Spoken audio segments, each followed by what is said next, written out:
well, I don't know what to do. It's like, that's okay. Nobody does. Go do something. Do the best thing that you can think of. Put the best plan you have into practice. It's not going to be perfect, and it will change along the way. But it will change partly because you become disciplined pursuing the path. And as you become disciplined, you become wiser.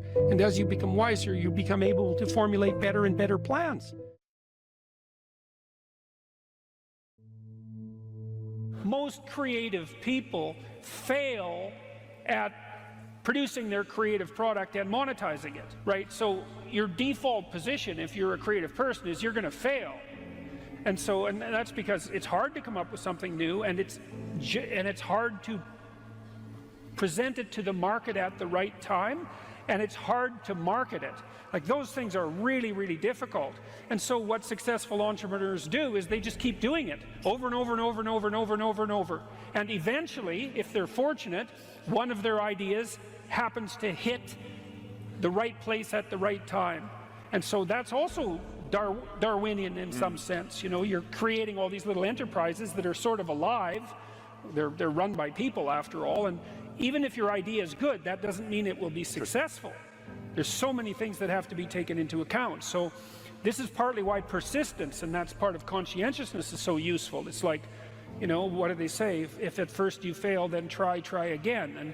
And that would probably mean try something different rather than the same thing. But persistence is helpful because it enables you to run many, many experiments. And you need to know that the baseline is failure. You know, it's important, because otherwise you'll blame that on yourself. You know, and some of that's useful because there's probably some things that you could improve about yourself, but it's very difficult to go from 0 to 1, you know. If you're starting out as a salesperson, for example, the hardest sale is the first customer, and then, you know, they get easier with each additional customer. You got to know that there are differences in intelligence. It's really important. If you go into a job and you're not smart enough for that job, you're going to have one bloody miserable time. And you're going to make life wretched for the people around you because you won't be able to handle the position. But what you really want to do, as far as I can tell, if you want to maximize your chances for both success and let's say well-being, is you want to find a strata of occupation in which you would have an intelligence that would put you in the upper quartile. That's perfect. Then you're a big fish in a small pond. And you don't want to be the stupidest guy in the room. It's a bloody rough place to be. So, and you probably don't want to be the smartest guy in the room either, because what that probably means is you should be in a different room. If you want to be the best at what you're doing, bar none, then having an IQ of above 145 is a necessity, and maybe you're pushing 160 in some situations, and maybe that's making you one person in 10,000 or even one person in 100,000. And then also, to really be good at it, you probably have to be reasonably stress tolerant and also somewhat conscientious. There's nothing you can possibly do to become more deadly than to improve your facility with language. And the way you do that is by reading, especially great things, and by writing, and by thinking, and by speaking, for that matter. But how could that not be viewed as absolutely central to what education is about? You want to be inarticulate and stumble over everything that you try to think and communicate? Yeah. How are you going to get anywhere? You don't even know who you are under those circumstances. You're this massive feeling that's expressing itself, you know, maybe in violence because you can't find the words, and you stumble around and bump into things, and you're clunky and dull, and you're not witty, you don't sparkle. It's from the uphill climb that we derive our value, and I mean this technically. So almost all the positive emotion we feel, especially the emotion that fills us with enthusiasm, and that's experienced in relationship to a goal. And so in some sense, you want a goal that you can never attain. So you can always move closer to the goal that recedes as you move towards it. You think, well, that's frustrating. It's like Sisyphus pushing the rock uphill. But it's not, because as you pursue that goal, you put yourself together and your life does get better and richer and more abundant. And that's why the highest levels of virtue and goal are in some sense transcendent. You want them to be above everything you're doing so you can continually move towards something that's more sublime and better. That's what you are. You're here to live, not to sleep. And the problem with the vision of Mai Tais on the beach is that, well, first of all, that's a vision of drug-induced unconsciousness. Second, it's only going to work for about a week. Third, you're going to be a laughingstock in a month, and depressed and aimless and goalless. No, that's not. You want a horizon of ever expanding possibility. And so it does happen to people because they've staked their soul on the attainment of an instrumental goal. And it can be a pretty high order goal, but then you think, now I'm there, now what? Well, the answer can't be, well, I'm going to live in the lap of luxury and never have to leave what do you want to be, a giant infant with a gold bottle? You never have to do anything but lay in your back and suck. It's like, you see the problem with that as a conceptualization. It's no, you want to be like an active warrior moving uphill with your sword in hand. And that's dynamic, that's exciting. One of the rules, I think it's rule 4, is compare yourself to who you were yesterday and not to who someone else is today. And see, that's a game you can win. The possibility that you can make yourself slightly better on a continual basis is, I think that's something that's accessible to everyone. I think that's equivalent to leading a virtuous life. And there is something to be said for virtue and truth, and that is one thing. Another thing that I've noticed about people who've been phenomenally successful is that they really do everything they can to live a truthful life. And you can get a bloody long ways by being honest. Lay a disciplinary structure on yourself, get the chaos in check, and then you can move towards a state that's freer. It's discipline first. Like, look, if you're going to become a concert pianist, there's going to be several thousand hours of extraordinarily disciplined practice. That's the imposition of order on your potential, let's say. But what comes out of that is a much grander freedom. And so virtually every freedom that you have in life that's true freedom is purchased at the price of discipline. But it's not some casual self-help doctrine. It's that if you don't organize yourself properly, you'll pay for it, and in a big way, and so will the people around you. And I would say, start where you can start. If something announces itself to you as in need of repair, that you could repair, then hey, fix it. You fix 100 things like that, your life will be a lot different. I often tell people too, fix the things you repeat every day, because people tend to think of those as trivial. You get up, you brush your teeth, you have your breakfast, you have your routines that you go through every day. Well, those probably constitute 50% of your life. And people think, well, they're mundane, I don't need to pay attention to them. It's like, no, that's exactly wrong. The things you do every day, those are the most important things you do, hands down. People are afraid of the truth because often if you reveal it, it causes conflict in the moment. Telling the truth is definitely an adventure. Seeking for sure, but also telling. Another way of going about it is to just say what you think and see what happens. That's an adventure because you don't know what the outcome is going to be. So look, there's this old idea that it's necessary to have faith in the truth. And so here's a way of thinking about that. Someone asks you a question and you might think, well, here's the outcome I want, and so here's how I'm going to answer that question. So that's one way of approaching it.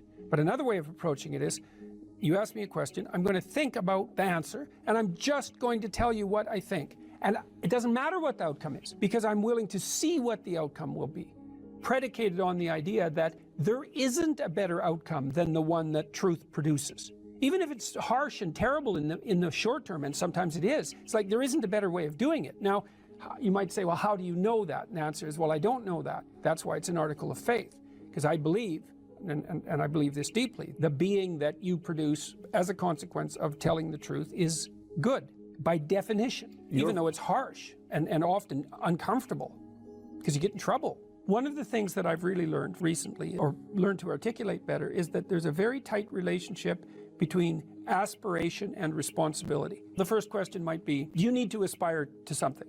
And the answer is, well, yes, because you have to do something. If you just sit there, you'll die. You can't just sit there. You have to go act out in the world. Okay, so act towards what? Well, that's whatever your aspiration is. You have to have an aim. Okay, well, what should the aim be?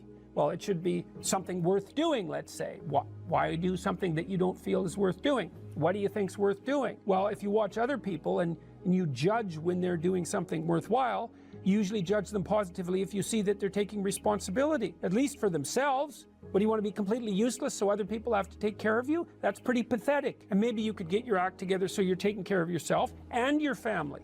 And maybe you could even do better than that and take care of yourself and your family and your community. Well, good for you. That's responsibility, and that's an aim.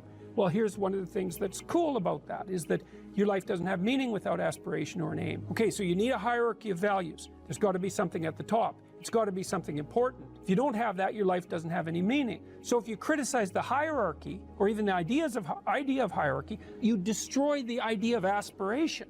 And then people have nothing. Well, that's not helpful. People are built for a struggle, and they're built for a weight, and you want to take on a heavy burden voluntarily. See if you can put yourself together. See what you can do out in the world while you're waiting to die. It's an all-in game. It better be worthwhile.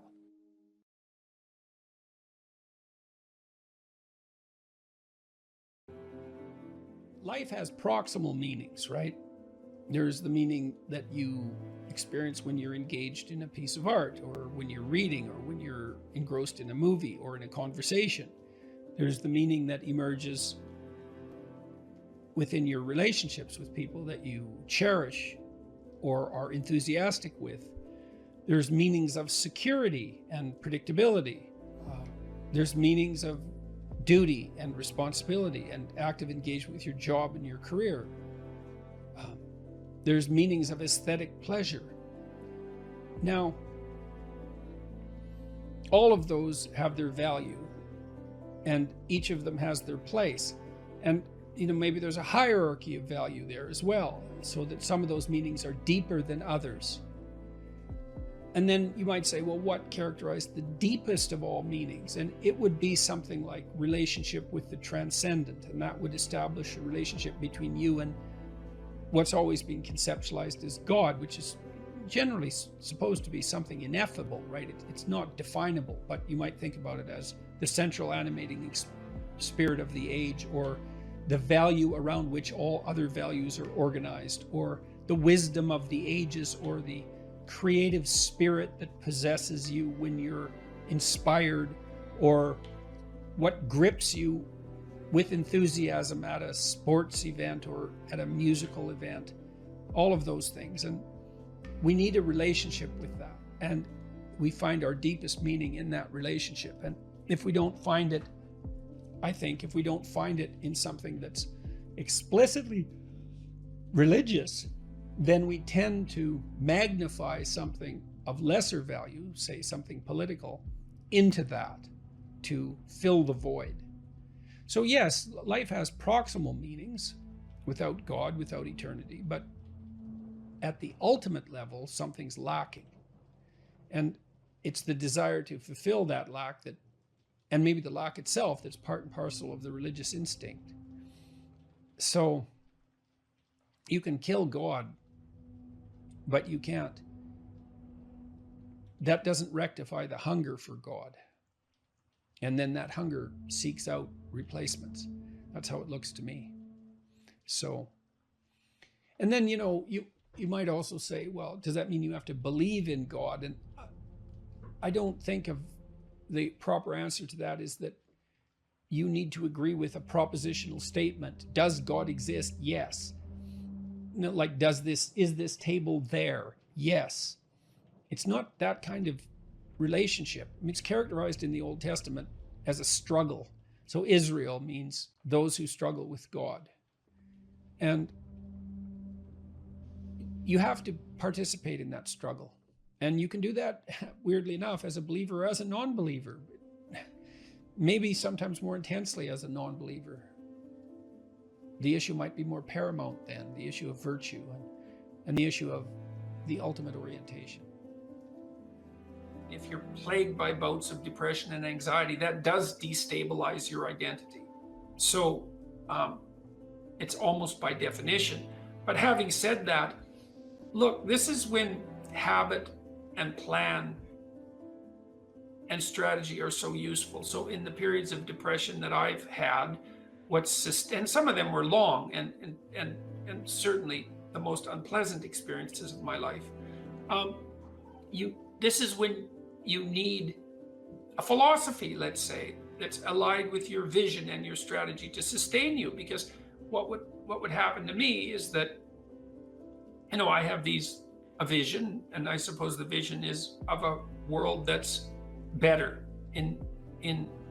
that's less likely to descend into ideological catastrophe, and where people are more responsible and more awake. and more educated and healthier. All of that, a vision of a better world, you know, a world that's less hellish at least, but also a better world, and some sense of what role I might play in that. And so that's very motivating. Like, it's a profound goal to try to make things better. And you can do that locally. You can do that for yourself. You can do that for your family. You can do that for the broader community. And all of that's worth it, man. It's worth making some sacrifices for. It's worth suffering for to some degree. And then you decompose that into the day-to-day and week-to-week strategies and actions that you're undertaking, the plans and the activities that you're putting forward to make that dream a reality, to realize it. And then when the depression and anxiety come along, you think, part of it with depression, it's just bloody endurance. It's like you get up and you work through the next hour, you try to stay on track, you try to implement your strategic plans to the best of your ability, and you hope and you pray that you'll get through it. You know, you'll get through it and that the darkness will recede, and you stay on track. You eat even though you're not hungry. You get up even though you want to stay in bed. You interact with people even though you'd rather be alone. And it's the benefit of disciplined habits can sustain you. It's like the boat you're rowing in through a terrible storm, leaks and all, and maybe you'll be overwhelmed, but you have the boat and you can row forward, and that's what you've got. There's always people out there who are doing far better than you on pretty much anything you want to imagine.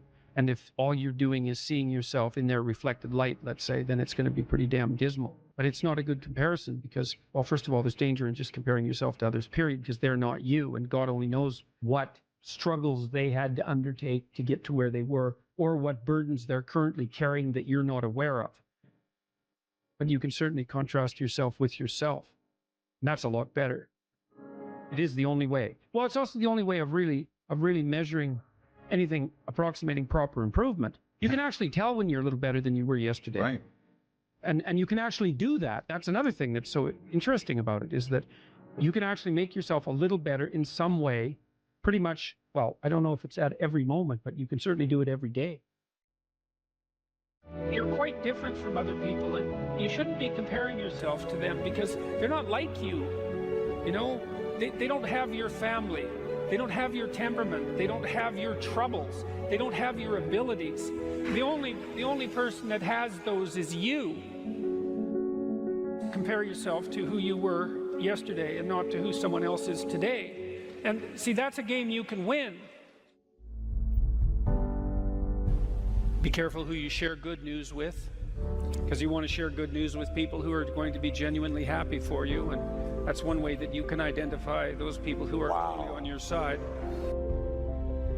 Be careful who you share bad news with, because that's equally tricky. You know, you want someone who will listen to you when you're having trouble and allow you your grief, especially if it's a consequence of something tragic, and who won't try to one-up you, you know, because often when you're talking to people, they'll be thinking about what they have to say that's worse, and that's not helpful if you need a listening ear. Make one room in your house as beautiful as possible. I talked a lot already about the necessity of cleaning your room, which is, you know, in some sense a foolish piece of advice because it seems so obvious, but it's not obvious at all. And you'll find if you try it, especially if you're in a household that's not very functional, that you'll encounter obstacles that you couldn't imagine existed while you're trying to put your life in order. And you can take your surroundings beyond order and move towards beauty, and that's unbelievably useful.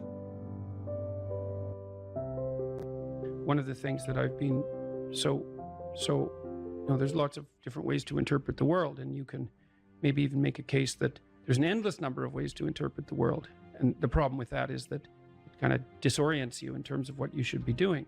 But just because there's a very large number of ways to interpret the world doesn't mean there's a very large number of productive, meaningful, and sustainable ways to interpret the world.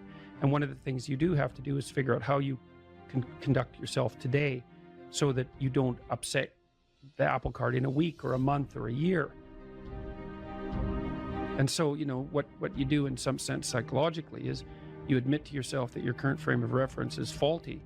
And then you start opening the door to a different kind of thinking, which is more creative thinking. It's more lateral thinking. Saying, well, I'm wrong, but that's not necessarily a problem because I could be right if I thought some other way. Well, you know, that's great. Often it works. Yeah. And there's almost no end to the utility of trying to figure out which ways that you're wrong. Yeah. Because there's lots of them. And every time you discover one, then you don't have to be quite so wrong anymore. That's a really good deal. Yeah. It's from the uphill climb that we derive our value, and I mean this technically. So almost all the positive emotion we feel, especially the emotion that fills us with enthusiasm, and that's experienced in relationship to a goal. And so in some sense, you want a goal that you can never attain. So you can always move closer to the goal that recedes as you move towards it. You think, well, that's frustrating. It's like Sisyphus pushing the rock uphill. But it's not, because as you pursue that goal, you put yourself together and your life does get better and richer and more abundant. And that's why the highest levels of virtue and goal are in some sense transcendent. You want them to be above everything you're doing so you can continually move towards something that's more sublime and better. That's what you are. You're here to live, not to sleep.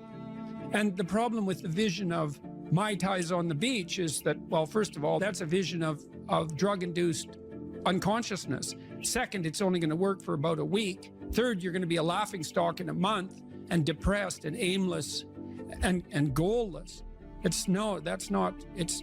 You want a horizon of ever expanding possibility. And so it does happen to people because they've staked their soul on the attainment of an instrumental goal. And it can be a pretty high order goal, but then you think, now I'm there, now what? Well, the answer can't be, well, I'm going to live in the lap of luxury and never have to leave the face. What do you want to be, a giant infant with a gold bottle? You never have to do anything but lay in your back and suck. It's like, you see the problem with that as a conceptualization. It's no, you want to be like an active warrior moving uphill with your sword in hand. And that's dynamic, that's exciting. Lay a disciplinary structure on yourself. Get the chaos in check. And then you can move towards a state that's freer. It's discipline first. Like, look, if you're going to become a concert pianist, there's going to be several thousand hours of extraordinarily disciplined practice. That's the imposition of order on your potential, let's say. But what comes out of that is a much grander freedom. And so in virtually every freedom that you have in life that's true freedom is purchased at the price of discipline. That it's not some casual self-help doctrine. It's that if you don't organize yourself properly, you'll pay for it, and in a big way, and so will the people around you. And I would say, start where you can start. You know, if something announces itself to you as in need of repair, that you could repair, then hey, fix it. You fix 100 things like that, your life will be a lot different. Now, I often tell people too, fix the things you repeat every day, because people tend to think of those as trivial. You get up, you brush your teeth, you have your breakfast, you know, you have your routines that you go through every day. Well, those probably constitute 50% of your life. And people think, well, they're mundane, I don't need to pay attention to them. It's like, no, that's exactly wrong. The things you do every day, those are the most important things you do, hands down. People are afraid of the truth because often if you reveal it, it causes conflict in the moment. Telling the truth is definitely an adventure. Seeking for sure, but also telling. Another way of going about it is to just say what you think and see what happens. That's an adventure, because you don't know what the outcome is going to be. So look, there's this old idea that it's necessary to have faith in the truth. And so here's a way of thinking about that. Someone asks you a question and you might think, well, here's the outcome I want, and so here's how I'm going to answer that question. So that's one way of approaching it. But another way of approaching it is, you ask me a question, I'm going to think about the answer, and I'm just going to tell you what I think. And it doesn't matter what the outcome is, because I'm willing to see what the outcome will be, predicated on the idea that there isn't a better outcome than the one that truth produces. Even if it's harsh and terrible in the short term, and sometimes it is, it's like there isn't a better way of doing it. Now, you might say, well, how do you know that? And the answer is, well, I don't know that. That's why it's an article of faith, because I believe and I believe this deeply, the being that you produce as a consequence of telling the truth is good, by definition, even though it's harsh and often uncomfortable, because you get in trouble. One of the things that I've really learned recently, or learned to articulate better, is that there's a very tight relationship between aspiration and responsibility. The first question might be, do you need to aspire to something? And the answer is, well, yes, because you have to do something. If you just sit there, you'll die. You can't just sit there. You have to go act out in the world. Okay, so act towards what? Well, that's whatever your aspiration is. You have to have an aim. Okay, well, what should the aim be? Well, it should be something worth doing, let's say. Why do something that you don't feel is worth doing? What do you think's worth doing? Well, if you watch other people and you judge when they're doing something worthwhile, you usually judge them positively if you see that they're taking responsibility, at least for themselves. What, do you want to be completely useless so other people have to take care of you? That's pretty pathetic. And maybe you could get your act together so you're taking care of yourself and your family. And maybe you could even do better than that and take care of yourself and your family and your community. Well, good for you. That's responsibility, and that's an aim. Well, here's one of the things that's cool about that, is that your life doesn't have meaning without aspiration or an aim. Okay, so you need a hierarchy of values. There's got to be something at the top. It's got to be something important. If you don't have that, your life doesn't have any meaning. So if you criticize the hierarchy, or even the idea of hierarchy, you destroy the idea of aspiration, and then people have nothing. Well, that's not helpful. People are built for a struggle and they're built for a weight, and you want to take on a heavy burden voluntarily. See if you can put yourself together. See what you can do out in the world while you're waiting to die. It's an all-in game. It better be worthwhile. The great people I know are brutally truthful to themselves and other people, and they have insanely adventurous lives. Get rid of everything you say that you only say to impress other people, and just see if you can say what you believe to be true. That's an adventure. That's the thing about the truth, you know? Well, you got to ask yourself, if you're not speaking the truth, who is it that's talking? If you're saying something that you do not believe to be true, it's not you talking. It's something else. It might be the part of you that wants to manipulate the other person into delivering what you think you want from them. Well, what is that spirit of manipulation that you've allowed to possess you? It's not you. Let's say you decide to live your whole life in that instrumental manner. You're going to craft your words like the student who says, well, I'm going to write what the professor wants to hear so I get the grade. It's like, well, you just turn yourself into that. Well, who is it that's doing that manipulating? It's not you, because those aren't your words. So even if you get the grade, it's not you that got the grade. It's the false you. It's the manipulative you. So you do that your whole life. You don't have your life. And then you think, well, God, that was a miserable life. I manipulated everybody. They were so damn stupid. They were sucked in by it. They're all contemptible. Everyone does it, you know, which they don't, by the way. And so that's a pathway to bitterness. Partly because if you're a manipulator and you use your language falsely, you don't live your own life. You live the life of whatever possesses you when you think it's you manipulating. And so you live the life of the spirit of manipulation. You know, maybe you're in California, see someone speeding down the road in a convertible Porsche, and you think, oh man, what a lucky bastard. And the truth of the matter is that he's thinking about wrapping his expensive sports car around the next cement pillar that he comes close to. You know, you can't tell, and people have hard lives, and even people who are comparatively fortunate have hard lives. And the ideal that you're observing that makes you jealous and resentful is in large part an illusion that's created by your own mind. You have to be careful of what you're jealous of, because you don't really know what it is. And then the other thing that's kind of useful is to understand you're quite different from other people, and you shouldn't be comparing yourself to them, because they're not like you. They don't have your family.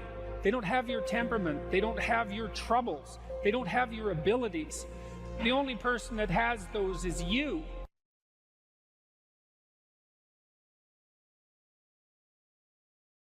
When I talk to people about doing the future authoring program, they often put it off, and it's not surprising because it's hard.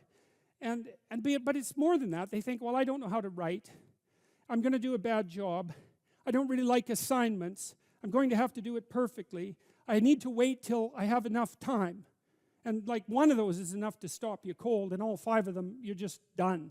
And so I tell people, do it haphazardly, a tiny bit at a time, and badly. because you can do that. I tell my students when they're doing their thesis, master's thesis, write a really bad first draft. And then we have a little conversation about that because they don't think I mean that. Because it sounds like a cliche in some sense. It's not a cliche. It's not a cliche at all. It means you're a terrible writer, but if someone put a gun to your head and said, you have to have your 100-page thesis done by next Monday, or I'll shoot you, but I don't care how terrible it is, you would sit down and write it. And the thing is, then you have it, right? Then you have something, and then you can fix it. You can iterate and fix it. That bad first draft, that's the most valuable thing, and so that's what you need. You need a bad first draft of yourself. And there's an idea that Jung developed about the trickster and the jester, the comedian, right? That the trickster is the precursor to the savior. That's one of the things I learned from Jung that was just, it's so unlikely. You'd never think that. It's so amazing that that might be the case. But the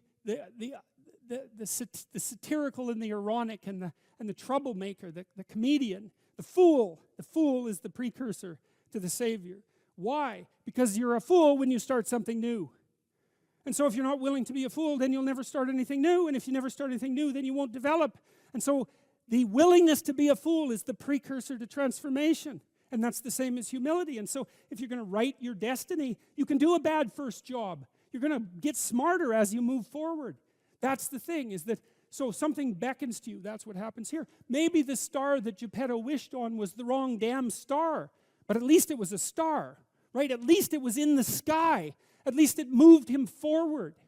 And so you say in your life, well, something grips you and fills you with interest. And you think, well, should I do that? And the answer is, if not that, then something. What if it's a mistake? It's a mistake. Rest assured. What do you know? You're going to stumble around, right? And what's going to happen is this. You're going to move, you're going to not stay in stasis. You're not going to wander around in circles. And I see people like that. They said, well, I never knew what to do, and now I'm 40. It's like, that's not so good. That's not so good. And you might say, well, and there is a literature, too, that suggests that people are a lot more unhappy when they look back on their lives about the things they didn't do than they are about the mistakes they made while they were doing things. And so that's really worth thinking about, too, because there's redemptive mistakes. And a redemptive mistake would be a mistake that you make when you go out and try to do something. You know, you think, okay, I'm going to try to do this. When you're not good at it, you make a bunch of mistakes. It's like, well, what's the consequence? If you pay attention, is you're not quite so stupid anymore. That's the thing, is you've been informed by the results of your errors. And so what happens is you follow the beacon, you follow the light. And you're blind, so you don't know where the light is. It's dimly apprehended only, and you're afraid to follow it. But you decide to take some stumbling steps towards it. And as you take stumbling steps towards it, you become illuminated and enlightened and informed because of the nature of your experience, because you're pushing yourself beyond where you are, and you're going into the country that you have not yet been in, and you learn something. And so what happens then is the star moves. You move 10 feet towards it, and you think, no, that's not right. I didn't get it right. It isn't there. It's actually there. And so then you see it somewhere else, and you shift yourself slightly, and you move forward. And that's what happens, is that you continue as you change. The thing that guides you forward moves, right? It's like God in the desert in Egypt, the pillar of light that you're following. It's moving. It's not a permanent thing. You move towards it, it moves away, it guides you forward. And so you say, well, is what I'm aiming at paradise itself? And the answer to that is no, because what do you know? You couldn't see paradise if it was right in front of you, but you might get a glimmer of it. And so you move towards it, and you grow. And then the next time you open your eyes, you see a little bit more clearly. And that's what happens, is that just happens over and over, right? It keeps moving. And so you move like this. But the thing that's so cool is that all those zigs and zags, you say, and each of those zags and zigs is a catastrophe. I hit a wall, my God, and then I had to die a little bit, and I barely got back up. It's a phoenix transformation at each turn, and it's painful. But the thing is that even though you've traveled 20 miles, let's say, on that road, and you've only moved 3 miles forward, you've moved 3 miles forward. instead of falling backwards, because that's the thing too, is that if you stand still, you fall backwards. You cannot stand still, because the world moves away from you if you stand still. And there's no stasis, there's only backwards. And so if you're not moving forwards, then you're moving backwards. And that's more of the underlying truth of the Matthew principle. To those who have everything, more will be given. From those who have nothing, everything will be taken. It's a warning. Do not stay in one place. Well, as you zig and zag, maybe the cataclysm of each transformation starts to lessen. There's not so much of you that has to die with every mistake. And maybe you end up oriented at least reasonably properly. And if you were sensible, that would have been your trip. But it wasn't, right? It's that. And perhaps it's a lot worse than that. Perhaps there's no shortage of backtracking. But it doesn't matter, because as you stumble forward, you illuminate and inform yourself. And perhaps that's partly because the world is made of information. And if you encounter it and tangle with it, then it informs you. And then you become informed. And then you're in formation. And then you're ready.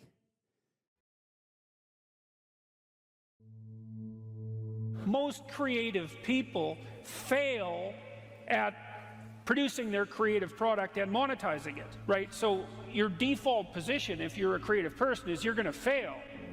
And that's because it's hard to come up with something new, and it's hard to present it to the market at the right time, and it's hard to market it. Like, those things are really, really difficult.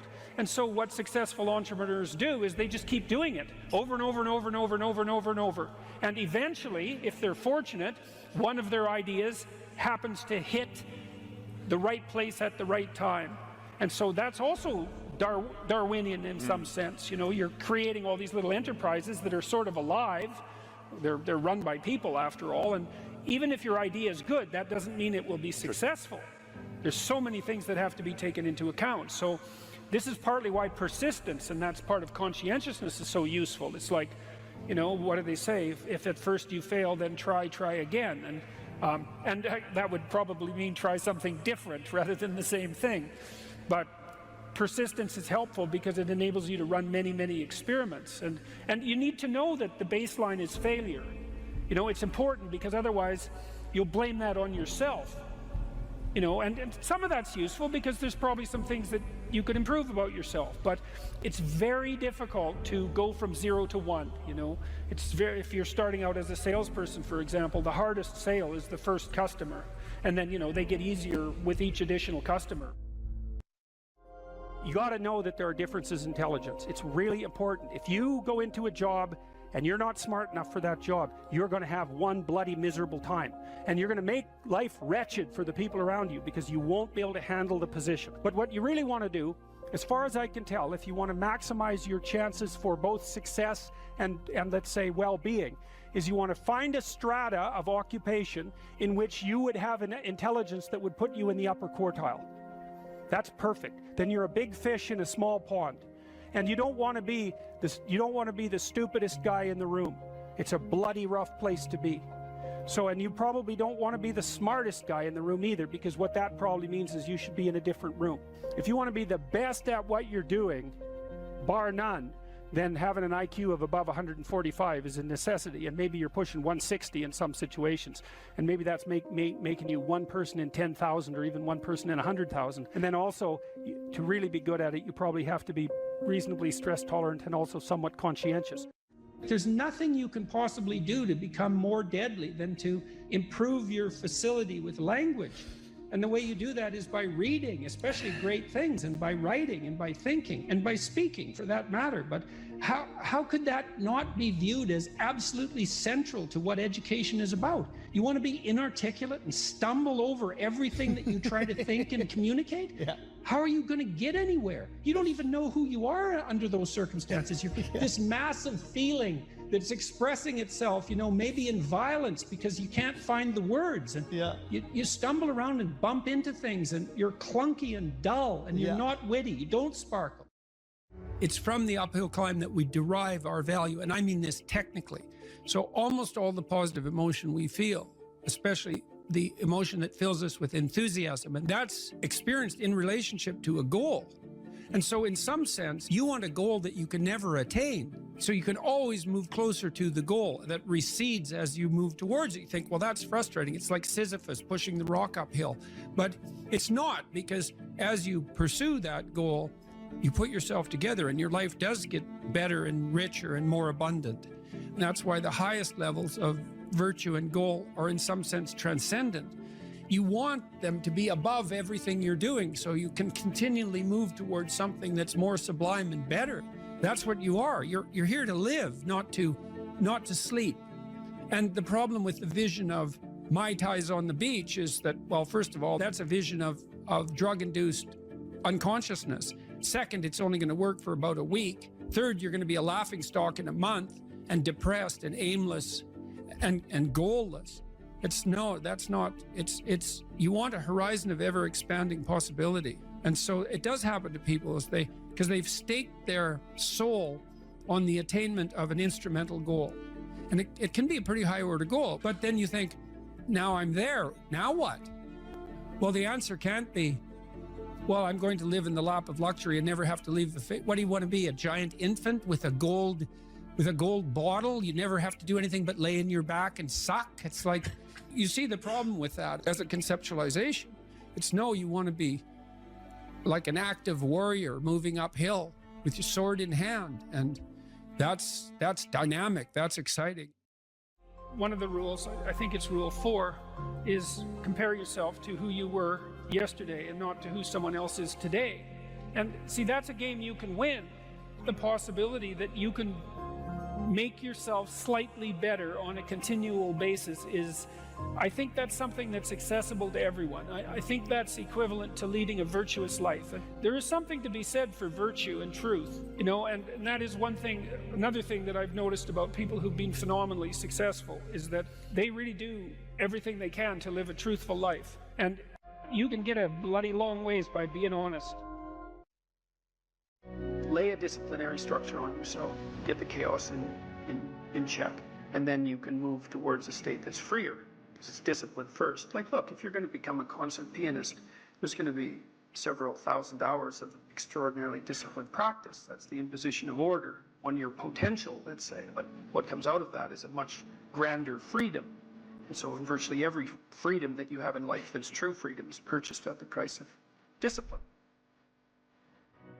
But it's not some casual self-help doctrine. It's that if you don't organize yourself properly, you'll pay for it, and in a big way, and so will the people around you. And I would say, start where you can start. If something announces itself to you as in need of repair, that you could repair, then hey, fix it. You fix 100 things like that, your life will be a lot different. I often tell people too, fix the things you repeat every day, because people tend to think of those as trivial. You get up, you brush your teeth, you have your breakfast, you have your routines that you go through every day. Well, those probably constitute 50% of your life. And people think, well, they're mundane, I don't need to pay attention to them. It's like, no, that's exactly wrong. The things you do every day, those are the most important things you do, hands down. People are afraid of the truth because often if you reveal it, it causes conflict in the moment. Telling the truth is definitely an adventure. Seeking for sure, but also telling. Another way of going about it is to just say what you think and see what happens. That's an adventure because you don't know what the outcome is going to be. So look, there's this old idea that it's necessary to have faith in the truth. And so here's a way of thinking about that. Someone asks you a question and you might think, well, here's the outcome I want, and so here's how I'm going to answer that question. So that's one way of approaching it. But another way of approaching it is, you ask me a question, I'm going to think about the answer, and I'm just going to tell you what I think. And it doesn't matter what the outcome is, because I'm willing to see what the outcome will be, predicated on the idea that there isn't a better outcome than the one that truth produces. Even if it's harsh and terrible in the short term, and sometimes it is, it's like there isn't a better way of doing it. Now, you might say, well, how do you know that? And the answer is, well, I don't know that. That's why it's an article of faith, because I believe, and I believe this deeply, the being that you produce as a consequence of telling the truth is good by definition, even though it's harsh and often uncomfortable because you get in trouble. One of the things that I've really learned recently, or learned to articulate better, is that there's a very tight relationship between aspiration and responsibility. The first question might be, do you need to aspire to something? And the answer is, well, yes, because you have to do something. If you just sit there, you'll die. You can't just sit there. You have to go act out in the world. Okay, so act towards what? Well, that's whatever your aspiration is. You have to have an aim. Okay, well, what should the aim be? Well, it should be something worth doing, let's say. Why do something that you don't feel is worth doing? What do you think's worth doing? Well, if you watch other people and you judge when they're doing something worthwhile, you usually judge them positively if you see that they're taking responsibility, at least for themselves. What, do you want to be completely useless so other people have to take care of you? That's pretty pathetic. And maybe you could get your act together so you're taking care of yourself and your family. And maybe you could even do better than that and take care of yourself and your family and your community. Well, good for you. That's responsibility, and that's an aim. Well, here's one of the things that's cool about that, is that your life doesn't have meaning without aspiration or an aim. Okay, so you need a hierarchy of values. There's got to be something at the top. It's got to be something important. If you don't have that, your life doesn't have any meaning. So if you criticize the hierarchy, or even the idea of hierarchy, you destroy the idea of aspiration, and then people have nothing. Well, that's not helpful. People are built for a struggle and they're built for a weight, and you want to take on a heavy burden voluntarily. See if you can put yourself together. See what you can do out in the world while you're waiting to die. It's an all-in game. It better be worthwhile.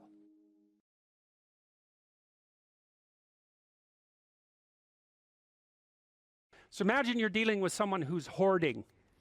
Now, people who are hoarding are often older or neurologically damaged, or they have obsessive compulsive disorder. But then you walk into their house and there's like 10,000 things in their house. There's maybe 100 boxes, and you open up a box, and in the box there's some pens and some old passports and some checks and their collection of silver dollars and some hypodermic needles and some dust and, you know, a dead mouse, and there's boxes and boxes and boxes like that in the house. It's absolute chaos in there. Absolute chaos, not order. Chaos. And then you think, is that their house, or is that their being? Is that their mind? And the answer is, there's no difference. There's no difference. So, you know, I could say, well, if you want to organize your psyche, you could start by organizing your room. If that would be easier, because maybe you're a more concrete person and you need something concrete to do. So you go clean up under your bed and you make your bed and you organize the papers on your desk, and you think, well, just exactly what are you organizing? Are you organizing the objective world, or are you objecting your field, or are you organizing your field of being, like your field of total experience? And Jung believed that, and I think there's a Buddhist doctrine that's sort of nested in there, that at the highest level of psychological integration, there's no difference between you and what you experience. Now you think, well, I can't control everything I experience, but that's no objection, because you can't control yourself anyways. So the mere fact that you can't extend control over everything you experience is no argument against the idea that you should still treat that as an extension of yourself. So you could say, well, let's say you have a long-standing feud with your brother. Well, is that a psychological problem? Is that him? Is it a problem in the objective world, or is it a problem in your field of being? And it's very useful to think that way, because you might ask, what could you do to improve yourself? Well, let's step one step backwards. The first question might be, why should you even bother improving yourself? And I think the answer to that is something like, so you don't suffer any more stupidly than you have to. And maybe so others don't have to either. It's something like that. You know, like there's a real injunction at the bottom of it. It's not some casual self-help doctrine. It's that if you don't organize yourself properly, you'll pay for it, and in a big way, and so will the people around you. Now, and you could say, well, I don't care about that, but that's actually not true. You actually do care about that, because if you're in pain, you will care about it. And so you do care about it, even if it's just that negative way, you know. It's very rare that you can find someone who's in excruciating pain who would ever say, well, it would be no better if I was out of this. It's sort of, pain is one of those things that brings the idea that it would be better if it didn't exist along with it. It's incontrovertible. So you get your act together so that there isn't any more stupid pain around you than necessary. Well, so then the question might be, well, how would you go about getting your act together? And the answer to that, and this is a phenomenological idea too, it's something like, look around for something that bothers you and see if you can fix it. So now you think, well, let's say you go into you can do this in a room. It's quite fun to do it just when you're sitting in a room, like a room, maybe your bedroom. You can sit there and just sort of meditate on it and think, okay, if I wanted to spend 10 minutes making this room better, what would I have to do? And you have to ask yourself that, right? It's not a command, it's like a genuine question. And things will pop out in the room that you like, there's a stack of papers over there that's kind of bugging you, and you know that maybe little order there would be a good thing, and there's some rubbish behind your computer monitor that you haven't attended to for like 6 months, and the room would be slightly better if it was a little less dusty and the cables weren't all tangled up the same way. And like, if you allow yourself just to consider the expanse in which you exist at that moment, there'll be all sorts of things that'll pop out in it that you could just fix. And I might say, well, if you were coming to see me for psychotherapy, the easiest thing for us to do first would just be to get you to organize your room. You think, well, is that psychotherapy? And the answer is, well, it depends on how you conceive the limits of your being. And I would say, start where you can start. If something announces itself to you, which is a strange way of thinking about it, as in need of repair, that you could repair, then, hey, fix it. You fix 100 things like that, your life will be a lot different. I often tell people too, fix the things you repeat every day, because people tend to think of those as trivial, right? You get up, you brush your teeth, you have your breakfast, you have your routines that you go through every day. Well, those probably constitute 50% of your life. And people think, well, they're mundane, I don't need to pay attention to them. It's like, no, that's exactly wrong. The things you do every day, those are the most important things you do. Hands down. All you have to do is do the arithmetic. You figure it out right away. So 100 adjustments to your broader domain of being, and there's a lot less rubbish around, and a lot fewer traps for you to step into. And so that's in keeping with Jung's idea about erasing once you've got your mind and your emotions together, and once you're acting that out, then you can extend what you're willing to consider yourself and start fixing up the things that are part of your broader extent. Now, sometimes you don't know how to do that. So you might say, imagine you're walking down Bloor Street and there's this guy who's like alcoholic and schizophrenic and has been on the streets for 10 years. He sort of stumbles towards you and, incoherently mutters something. That's a problem. And it would be good if you could fix it, but you haven't got a clue about how to fix that.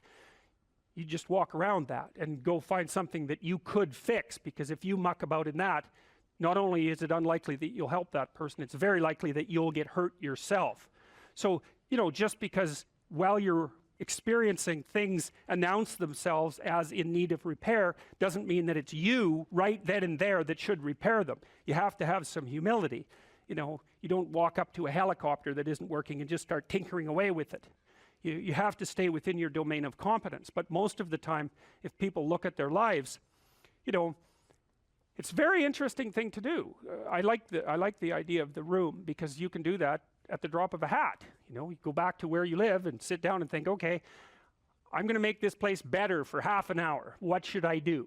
And you have to ask, and things will just pop up like mad. And it's partly because your mind is a very strange thing. As soon as you give it a name, a genuine aim, it'll reconfigure the world in keeping with that aim. That's actually how you see to begin with.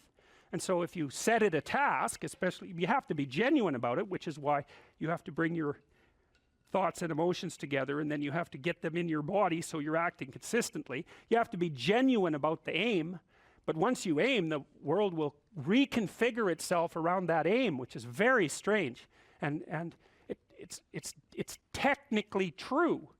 The best example of that, you have all seen this video where you watch the basketballs being tossed back and forth between members of the white team versus the black team, and while you're doing that, a gorilla walks up into the middle of the video and you don't see it. It's like, if you thought about that experiment for about 5 years, that would be about the right amount of time to spend thinking about it.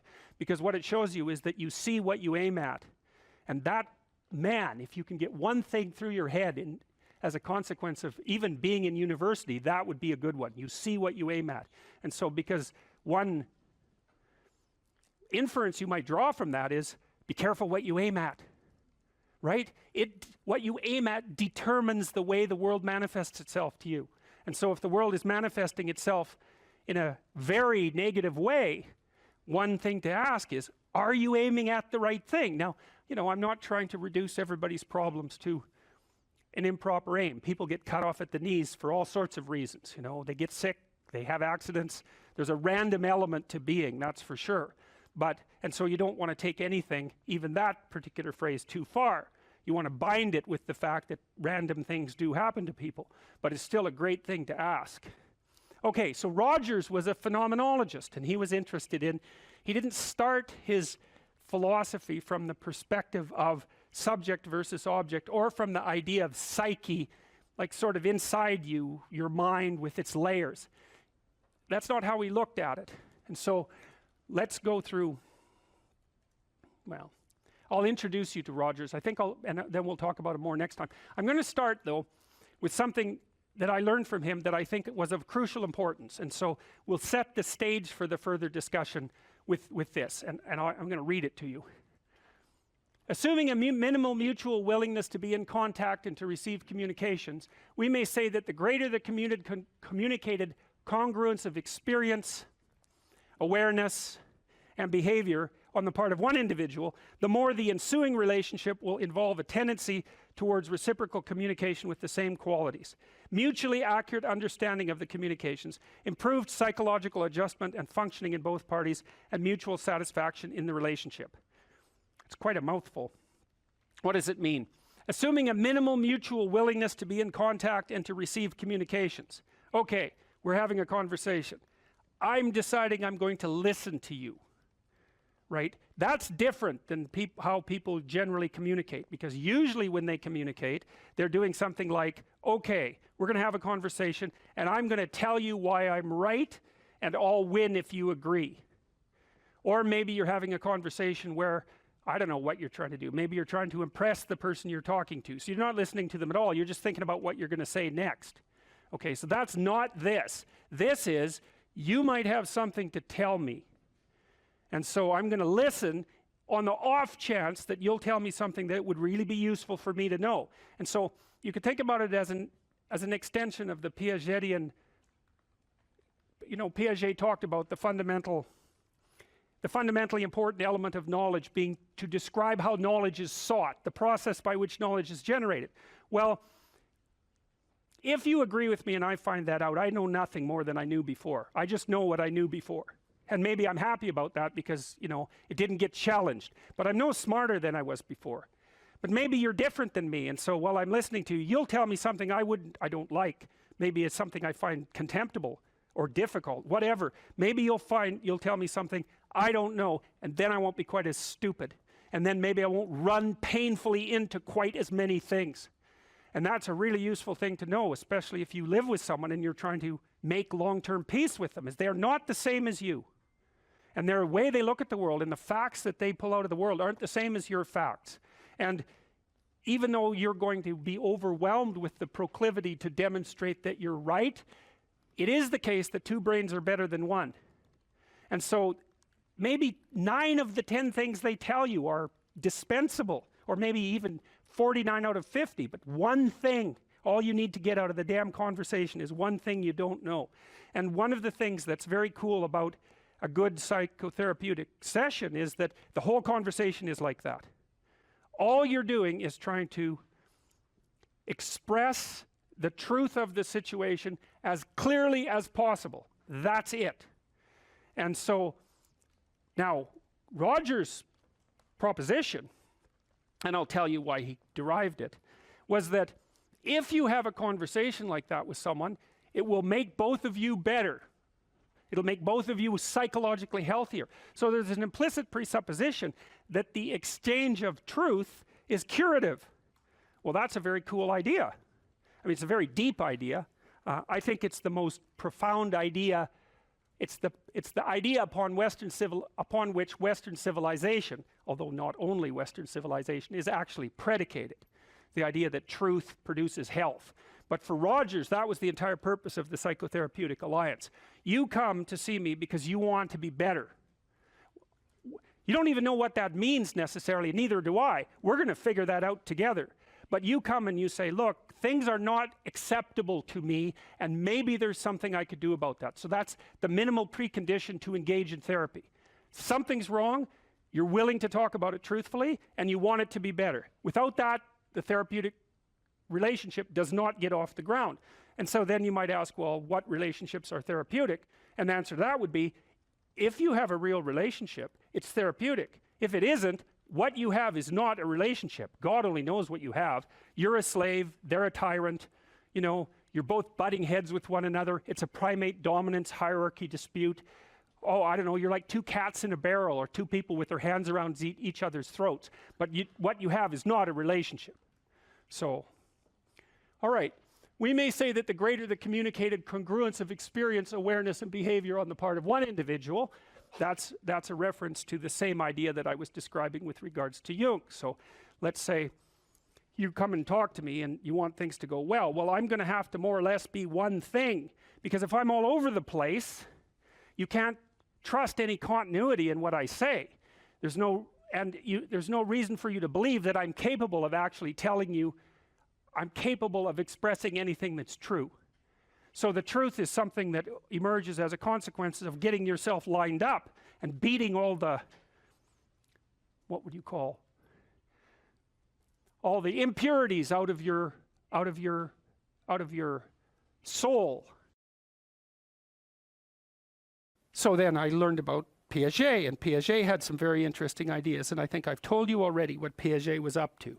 He wasn't a developmental psychologist. He didn't even regard himself as a psychologist. He wanted to reconcile science and religion. That's what he was doing through his entire bloody life, because it drove him crazy when he was an adolescent. And he didn't think that he would be able to survive unless he could bring those two things together. So he's working on the same problem. And so one of the things that Piaget, who was very prone to observation, he was an ethologist of human beings. That's a good way of thinking about it. An ethologist is a scientist who studies animals by watching their behavior rather than studying them under laboratory conditions. And he got very interested in the spontaneous emergence of morality in the play of children. And it was so smart, that idea that, you know, when kids come together and unify themselves towards a particular goal, so in play, that a morality emerges out of that.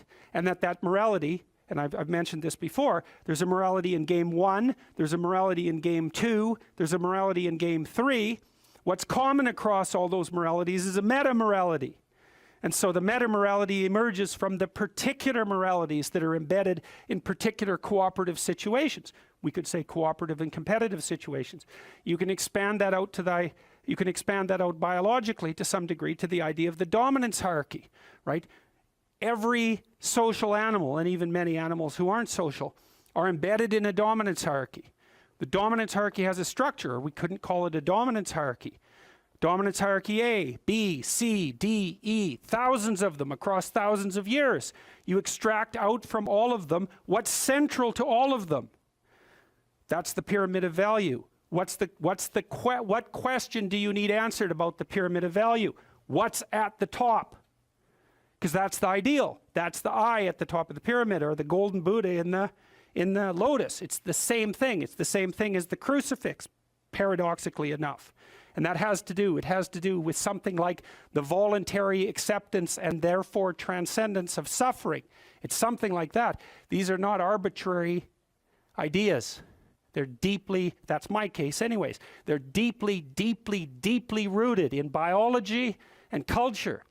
They're as deeply rooted in biology as the dominance hierarchy is rooted in biology. And we already know the answer to that. The dominance hierarchy has been around for 350 million years. It's a long time. You don't get to just brush that off and say, well, morality is some sort of second order cognitive problem. It's like, no, it's not. I mean, I can tell you something about its instantiation in your nervous system. You have a counter at the bottom of your brain that keeps track of where you are in terms of your status, and it bloody well regulates the sensitivity of your emotions. So if you're at the bottom of the hierarchy, barely clinging on to the world, everything overwhelms you. And that's because you're damn near dead. And so everything should overwhelm you. You've got no extra resources. Any more threat, you're sunk. So you become extremely sensitive to negative emotion and maybe also impulsive, so that you grab while the grabbing's good. And if you're nearer the top in the dominance hierarchy and your counter tells you that, then your serotonin levels go up, you're less sensitive to negative emotion, you're less impulsive, you live longer, like everything works in your favor. Your immune system functions better, and you're oriented at least to some degree towards the medium and long-term future. And you can afford that because all hell isn't breaking loose around you all the time. And so then the question is there a way of being that increases the probability that you're going to move up dominance hierarchies? Well, that doesn't seem to be a particularly provocative proposition, unless you think that it's completely arbitrary and random, and that you can think that if you want, but I don't think there's any evidence for that whatsoever. I mean, we certainly have, even for sexual selection, we impose criteria. They're not random and arbitrary. So, okay, so back to Jung. So what was Jung trying to do? Well, he was trying to see, Jung believed that once we had stopped populating the cosmos with gods, that they went inside. That's a good way of thinking. Well, think about it this way. You know, an archaic person looks at the sky and uses his imagination to populate the sky. What's the sky? Well, it's the constellations. It's the domain of the gods. Well, why? Well, because the gods are what are out there beyond your understanding. Well, that's what you see when you look up at the sky. So you populate the night sky with figures of your imagination. So the gods are the things that you broadcast out of your imagination and see spread over the world. It's like the contents of your unconscious are manifesting themselves when you encounter the unknown. It's exactly what it is. That's exactly how else could it be, right? You're projecting your fantasy onto what you don't understand. That's how you start to cope with what you don't understand. You populate the unknown with deities. Where did they come from? They came from your imagination. Well, what happens when you take them out of the world? Do they disappear? No. They just go back into your imagination. So that's where Jung dug down to find them. That's the same motif as rescuing your dead father or rescuing your father from the belly of the whale. It's the same idea, is that the corpses of the gods inhabit your imagination. So where do you go if you need to revivify them? You go into your imagination. And that's exactly what Jung did. And I mean, this is no secret. If you read Jung, he tells you that's what he did. He tells you that's why he did it. It's not an interpretation on my part. Well, so then the question is, what's down there? Is it just mess and catastrophe? Or is there something in it that's patterned? Well, Jung's proposition was that you rediscover the great archetypes that guide human being by investigating the structure of your imagination. When he thought about the imagination in some sense, at least in part, as a manifestation of your biology. Well, yes, what else would it be? You know, and I told you that story about my nephew, I believe, right? About him running around as a knight and then going off to have a combat with the dwarves and the dragons. It's like, well, where did that come from? Well, partly it came from his culture, right? Because he was a knight, and so obviously that's a cultural construct. But the thing is that his imagination it's this structure that's looking for things to fill itself with, just like your predisposition to language. You have a predisposition to language. What is that? We don't know. What does it do? It looks for things in the world to fill itself with, right? And if you first of all, when you start to learn how to speak, you babble every phoneme. Did you know that? If I was learning to speak an Asian language, there would be phonemes I couldn't pronounce, and vice versa. An infant, all of them, they babble all the phonemes, and then as they start to learn the language, they lose the ability to say a bunch of them and only retain the ones that are relevant to that language. So a baby babbles all possible languages, that's a way of thinking about it, and then loses the ability. So that's you can see there. So you could say, well, you manifest the potential to be possessed by the set of all possible archetypes. It's built into your biology. And then as you're enculturated in your own culture, the set of archetypes that manifest themselves in that culture are the ones that you pull in for your own use. So my nephew's running around like a knight. Well, you know, if he would have been born in the middle of the Amazon, he would have been running around with a bow and, you know, a poisoned arrow and a bow. It's the same thing. It's the same idea. It's just trapped out in different cultural dress. And his little imagination was trying to solve the problem. How do you deal with the unknown? Well, what's the unknown? It's these little devils that keep biting, jumping up on you and biting you, and they come out without end. So just killing them, it's like cutting the head off the Hydra, right? 7 more grow. Well, what the hell good is it to solve one problem when there's just a bunch more problems that are going to come after you? And that's everyone's question. That's the ultimate question of nihilism, right? Why bother solving a problem if all that's going to happen is that 20 more problems are going to come your way? Why not just give up and die? Well, right, it's a good question. It's a good question, right? Is the suffering so intense that the whole game should just be brought to an end? That's another fundamental question of existence. And people who've become truly malevolent answer that question in the affirmative. They say, it's too much, we should destroy it. Now, I wouldn't say they're precisely doing it only for humanitarian reasons, but you have to understand and appreciate the logic. It's not irrational. That's the other thing. It's not irrational to work for the destruction of being. It's not irrational. In fact, it might be the most rational thing you could come up with. Depends on your initial set of presuppositions. So, Jung, down into the belly of the beast, so to speak, to see what lurks in the imagination. He sees the birthplace of archetypal ideas. Well, what are archetypal ideas? They're patterns of, you could think about them as representations of patterns of adaptive behavior. And so then you might ask, well, where did they come from? Well, that's part of what I've been trying to teach you about. They evolved, as far as I can tell, right? They evolved collectively, is that our society, and this is the dominance hierarchy idea. Dominance hierarchies set themselves up as a matter of course. They're the standard way that animals organize themselves in a territory. Well, okay, human beings are watching those dominance hierarchies since we became self-aware, thinking, what the hell are we up to? What the hell are we up to? And there's a question that lurks in there. What constitutes acceptable power? What constitutes acceptable sovereignty? Who should lead? Who should rule? What should be at the top? Well, we talked about that. The Mesopotamians figured that out. Speech and vision, that's Marduk. Speech, vision, and the willingness to confront the terrible unknown. That's what should rule. Well, what? Is that an arbitrary idea, or is that a great idea? How could it be any other way? Well, that's what human beings are like. And I don't think that you can read the Mesopotamian story and understand the reference, which isn't an easy thing to do, and fail to draw that conclusion. Marduk has eyes all the way around his head. He speaks magic words. He goes off to fight Tiamat, the dragon of chaos. Well, what's that? That's the reptilian predator that lurks in the unknown. Well, is any of that, is there anything about any of that that stands in opposition to what you would presume if you were just analyzing our situation from a purely biological perspective?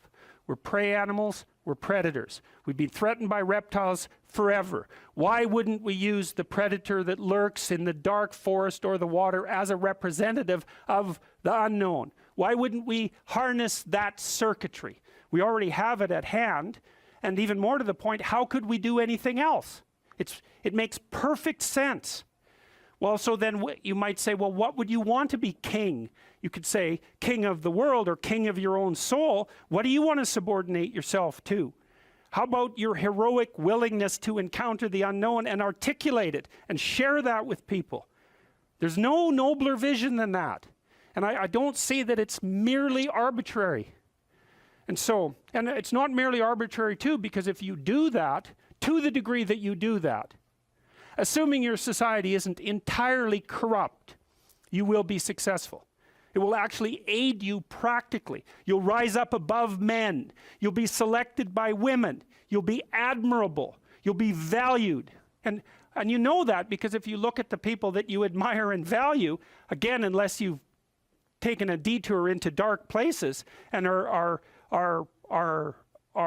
possessed with admiration for people who are working for malevolent purposes and for destruction. You just have to watch the people that you admire and try to figure out what's common across them and draw your own conclusions. And you can ask yourself too, when you're torturing yourself with your conscience because you're not doing what you should be and you know it, what is it that you're torturing yourself in relationship to?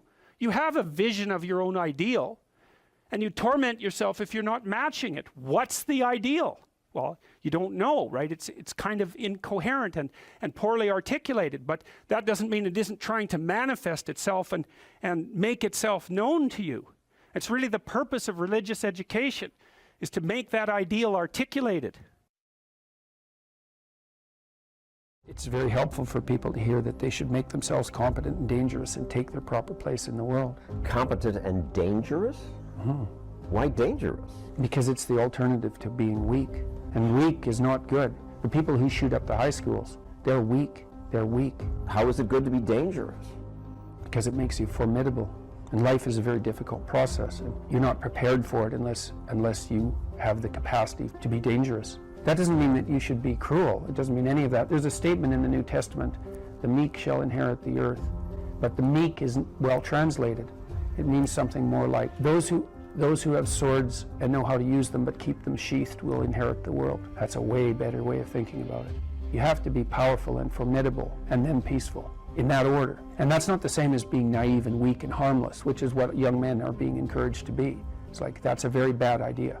It's a very bad idea. Because naive, weak, and harmless means that you can't withstand the tragedies of life. You can't bear any responsibility. You'll end up bitter. And when you get bitter, then you get dangerous. But one thing I'm not getting, there's a big difference between letting people do something for themselves and saying men should be dangerous.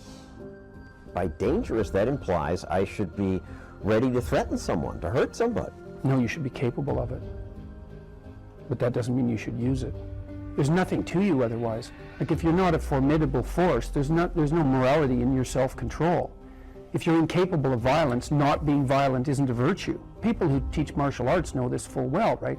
If you learn a martial art, you learn to be dangerous, but simultaneously you learn to control it. Both of those come together. And the combination of that capacity for danger and the capacity for control is what brings about the virtue. Otherwise you confuse weakness with moral virtue. I'm harmless, therefore I'm good. It's like, no, that isn't how it works. That isn't how it works at all. If you're harmless, you're just weak. And if you're weak, you're not going to be good. You can't be, because it takes strength to be good. It's very difficult to be good. People are afraid of the truth because often if you reveal it, it causes conflict in the moment. Telling the truth is definitely an adventure. Seeking for sure, but also telling. Another way of going about it is to just say what you think and see what happens. That's an adventure, because you don't know what the outcome is going to be. So look, there's this old idea that it's necessary to have faith in the truth. And so here's a way of thinking about that. Someone asks you a question and you might think, well, here's the outcome I want, and so here's how I'm going to answer that question. So that's one way of approaching it. But another way of approaching it is, you ask me a question, I'm going to think about the answer, and I'm just going to tell you what I think. And it doesn't matter what the outcome is, because I'm willing to see what the outcome will be, predicated on the idea that there isn't a better outcome than the one that truth produces. Even if it's harsh and terrible in the short term, and sometimes it is, it's like there isn't a better way of doing it. Now, you might say, well, how do you know that? And the answer is, well, I don't know that. That's why it's an article of faith, because I believe, and I believe this deeply, the being that you produce as a consequence of telling the truth is good, by definition, even though it's harsh and often uncomfortable, because you get in trouble. One of the things that I've really learned recently, or learned to articulate better, is that there's a very tight relationship between aspiration and responsibility. The first question might be, do you need to aspire to something? And the answer is, well, yes, because you have to do something. If you just sit there, you'll die. You can't just sit there. You have to go act out in the world. Okay, so act towards what? Well, that's whatever your aspiration is. You have to have an aim. Okay, well, what should the aim be? Well, it should be something worth doing, let's say. Why do something that you don't feel is worth doing? What do you think's worth doing? Well, if you watch other people and you judge when they're doing something worthwhile, you usually judge them positively if you see that they're taking responsibility, at least for themselves. But you want to be completely useless so other people have to take care of you? That's pretty pathetic. And maybe you could get your act together so you're taking care of yourself and your family. And maybe you could even do better than that and take care of yourself and your family and your community. Well, good for you. That's responsibility, and that's an aim. Well, here's one of the things that's cool about that, is that your life doesn't have meaning without aspiration or an aim. Okay, so you need a hierarchy of values. There's got to be something at the top. It's got to be something important. If you don't have that, your life doesn't have any meaning. So if you criticize the hierarchy, or even the idea of hierarchy, you destroy the idea of aspiration, and then people have nothing. Well, that's not helpful. People are built for a struggle, and they're built for a weight, and you want to take on a heavy burden voluntarily. See if you can put yourself together. See what you can do out in the world while you're waiting to die. It's an all-in game. It better be worthwhile. You need a family, you need friends. Like, you don't need to have all these things, but you better have most of them. Family, friends, career, educational goals, plans for, time outside of work, attention to your mental and physical health, etc. That's what life is about. And if you don't have any of those things, well, then all you've got left is misery and suffering. So that's a bad deal for you. So, number one, specify your damn goals, because how are you going to hit something if you don't know what it is? That isn't going to happen. And often people won't specify their goals too, because they don't like to specify conditions for failure. So if you keep yourself all vague and foggy, which is real easy, because that's just a matter of not doing as well, then you don't know when you fail. And people might say, well, I really don't want to know when I fail because that's painful, so I'll keep myself blind about when I fail. That's fine, except you'll fail all the time then. You just won't know it until you've failed so badly that you're done. And that can easily happen by the time you're 40. You would like to be productive and have a good life. And that's how you make the schedule. It's like, and then you look at the day and you think, well, if I had that day, that'd be good. Great, and you're useless and horrible, so you'll probably only hit it with about 70% accuracy, but that beats the hell out of 0, right? And if you hit it even with 50% accuracy, another rule is, well, aim for 51% the next week, or 50.5% for God's sake, because you're going to hit that position where things start to loop back positively and spiral you upward. So that's one way that you can work on your conscientiousness, is plan a life you'd like to have. And you do that partly by referring to social norms. That's more or less rescuing your father from the belly of the whale. But the other way you do that is by having a little conversation with yourself about, as if you don't really know who you are, because you know what you're like. You won't do what you're told. You won't do what you tell yourself to do. You must have noticed that. It's like you're a bad employee and a worse boss, and both of those work for you. You don't know what you want to do, and then when you tell yourself what to do, you don't do it anyways. But, my point is that you have to understand that you're not your own servant, so to speak. You're someone that you have to negotiate with.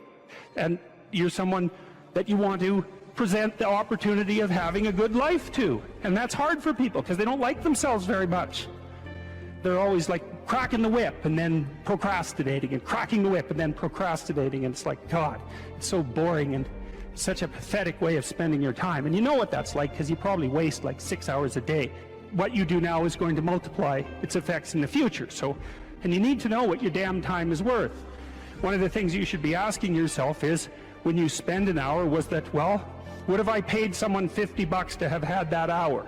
And if the answer is no, it's like, well, maybe you should do something else with your time. And it depends on whether or not you think that your time's worthwhile. But the funny thing about not assuming that is, if you assume your time isn't worthwhile, what happens is you don't just sit around sort of randomly in a state of responsibilityless bliss. What you do is you suffer existentially. Someone who is incapable of cruelty is a higher moral being than someone who is capable of cruelty. And I would say, and this follows Jung as well, that that's incorrect, and it's dangerously incorrect, because if you are not capable of cruelty, you are absolutely a victim to anyone who is. And so part of the reason that people go watch anti-heroes and villains is because there's a part of them crying out for the incorporation of the monster within them, which is what gives them strength of character and self-respect, because it's impossible to respect yourself until you grow teeth. And if you grow teeth, then you realize that you're somewhat dangerous, or maybe somewhat seriously dangerous, and then you might be more willing to demand that you treat yourself with respect and other people do the same thing. And so that doesn't mean that being cruel is better than not being cruel.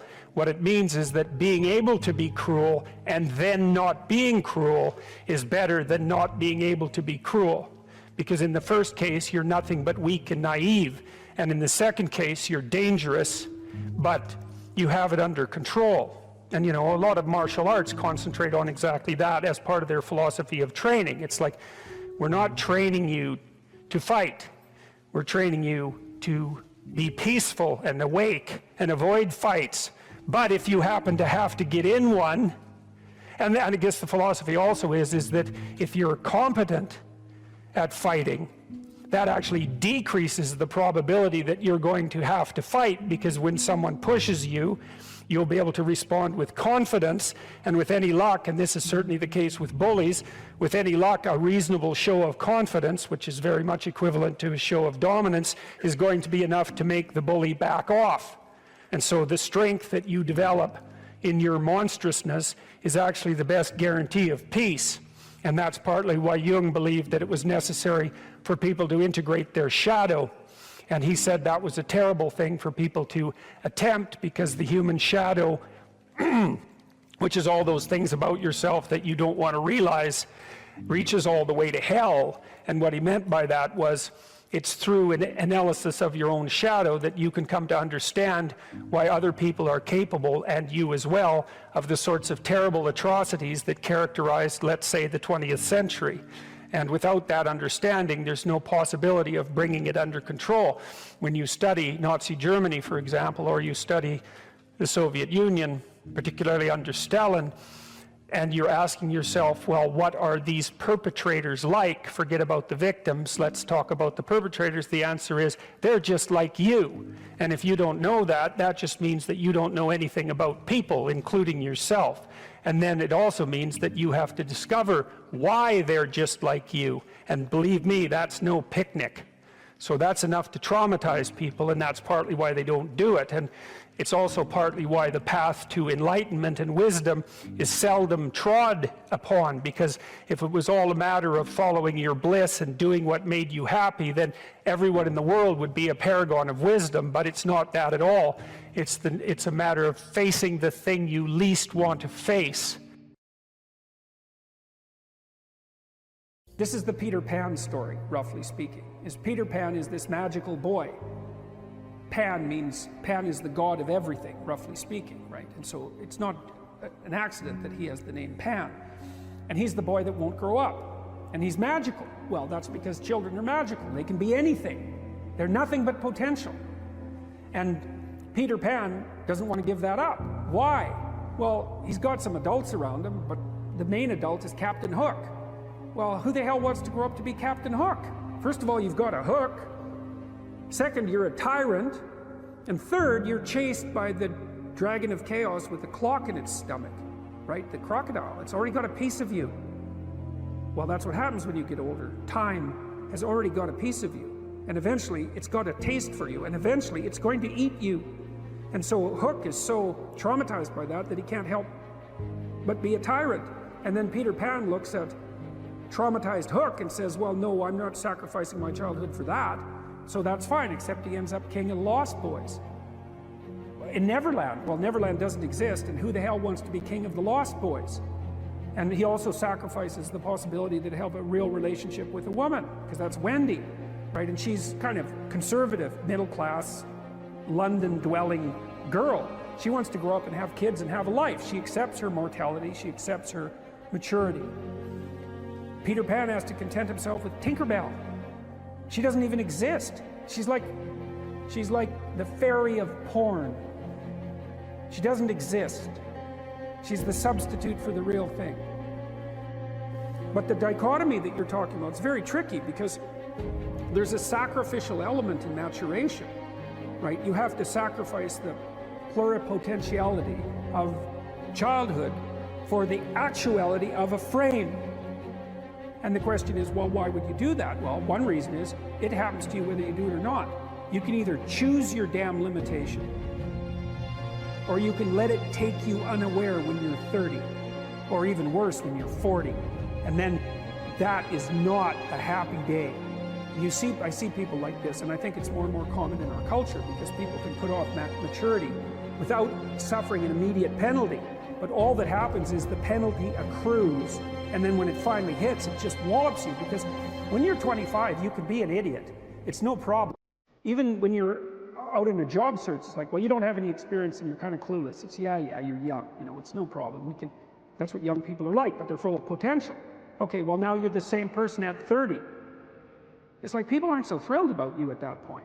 It's like, what the hell have you been doing for the last 10 years? Well, I'm just as clueless as I was when I was 22. It's, yeah, but you're not 22. You're an old infant, right? And that's an ugly thing, an old infant. So, part of the reason you choose your damn sacrifice, because the sacrifice is inevitable, but at least you get to choose it. And then there's something that's even more complex than that in some sense, is that the problem with being a child is that all you are is potential, and it's really low resolution. You could be anything, but you're not anything. So then you go and you adopt an apprenticeship, roughly speaking, and then you become something. And when you're something, that makes the world open up to you again. Like if you're a really good plumber, then you end up being far more than a plumber. Like you end up being a good employer. If you're a really good plumber, well, then you have some employees, you run a business, you train some other people, you enlarge their lives, you're kind of a pillar of the community, you have your family. Once you pass through that narrow training period, which narrows you and constricts you and develops you at the same time, then you can come out the other end with a bunch of new possibility at hand. And Jung talked about that. He thought that part of the proper path of development in the last half of life was to rediscover the child that you left behind as you were apprenticing. And so then you get to be something and regain that potential at the same time. Very, very smart. Well, he was very, very smart. So that's very wise thing to know. So, yeah. Sacrifice. You get to pick your damn sacrifice. That's all. You don't get to not make one. You're sacrificial whether you want to be or not. That's a good thing to know as well.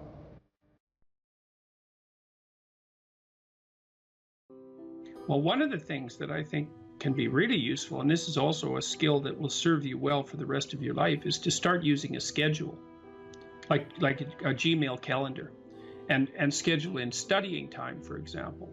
Now, so I've got some thoughts about using a schedule. People often don't like schedules because it's like developing your own tyrant. It's, okay, well, here's a whole bunch of things I have to do tomorrow. That's my schedule, and I better stick with it, or I'm a bad person, I'm a failure. And that's not the right way to go about it, the scheduling. What you want to do with the schedule is design the day that you would like to have. Now, some of that's going to involve responsibilities that you have to live up to, or your life will get worse. Right? So, but I would say, if you're trying to start learning how to manage your school stress, is like, schedule in 10 minutes of homework. Maybe before you go to school in the morning, if you can get up. You probably can't, because teenagers have a hard time getting up in the morning. But start with 10 minutes. See if you can train yourself to sit down for 10 minutes after dinner, some regular time, and do 10 minutes of homework. And that's it. Put that in there as a goal. And then maybe if you've done your 10 minutes of homework, you can schedule in, 15 minutes of playing a video game if you want, some sort of reward. But start figuring out how to organize your day so that you get to do the things that you want to do, and you do some of the things that you have to do in a manner that you think you could actually do, in a manner that would be sustainable across time. And that, like, the part of your brain that makes you anxious is really unhappy if you don't have a plan. And so one of the fastest ways to start to deal with too much negative emotion, too much stress-related negative emotion, is to make a plan and to make it concrete. And so I would say, and a schedule is an unbelievably useful way of doing that. And you think, in your mind, why am I filling out this calendar for the week? Well, so I know what I'm doing, so that I'm not anxious, so that I'm doing things I want to do, so I have something to look forward to, and so that I'm doing things that I have to do, so that my life doesn't go spiral downhill and make me more miserable and resentful and bitter. And so you can start to use a schedule as your friend, and like that'll take a year of practice to get good at. So if it doesn't work well in the first week, don't give up. Just keep doing it until you get yourself disciplined and they are able to stick more and more to your plans. And that will help you so much in your life, you just can't believe it. So what you want to do is chop up that overwhelming infinity into a set of manageable tasks. And you want to think, well, you know, some of those tasks might be like, well, maybe you could put some order into your room, you know, or maybe you could make your room a little bit more beautiful, or maybe you could think of one thing around the house that you could do that would actually be helpful. And you're doing that to improve your life. That's the point. You're not doing it because someone's shaking a stick at you and telling you that this is what you have to do if you're going to be a good person. That's not the point. And you also, with your schedule, you think, well, I'm going to design this schedule for someone I like. And that person that I'm designing the schedule for that I like is going to be me. And so it isn't the schedule of a slave master to a slave. It's a negotiated schedule that you arrange with yourself so that you can have a decent life. But it's a very powerful tool to have a calendar at your disposal. And if you can learn to use that young, just put a few things in it. Put in your classes, put in a few assignments, put in some things that you might want to do. Just start stupidly and badly, and you'll get good at it and assume you'll get good at it over about a year, and that'll change your life. Like if you learn to listen to people, if you decide that you're not going to say things that you know to be untrue, and if you learn how to schedule your time, your life will change for the better so much that you won't believe it, and that will keep happening more and more and more and more as you get older. So it's a great thing to start practicing if you could start practicing that when you're a teenager, and you get that under control by the time you're 18, you'll be absolutely deadly. You'll be so far ahead of other people who don't do any of that you won't believe it, and you'll just continue to accrue benefits as a consequence. Well, the thing is that, or one of the things is that, you know, you are going to be putting up with other people's problems and troubles for the rest of your life. And what you want to do is live your life in a manner that makes all of that tolerable. And so I would say, with the scheduling and with the attempt to speak honestly, and with the development of goals that are valuable to you, you're going to be occupied enough with your own life and see enough of the quality of that life so that you'll be able to tolerate a fair bit of noise and stress coming at you from other directions. And I would also say that the more that you put yourself together in the manner that we've already discussed, the better other people will treat you, and the less unnecessary suffering and distress that you're going to encounter. And I would say, and I'll close with this, I would say to your viewers, don't underestimate the utility of getting your act together. Another thing you can do is, and this is like deciding that you're going to stop saying things that you know not to be true. The other thing is, you could decide to stop doing things that you notice make you weak.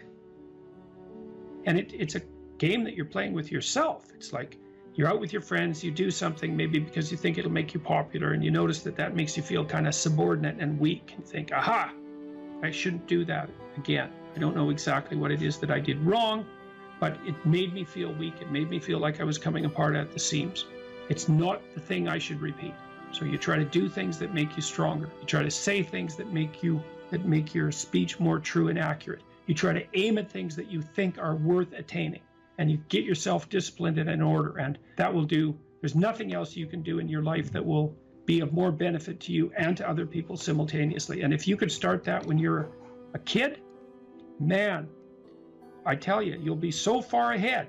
You'll be so far ahead by the time you're 18 or 19 that it'll be like you're in a different universe.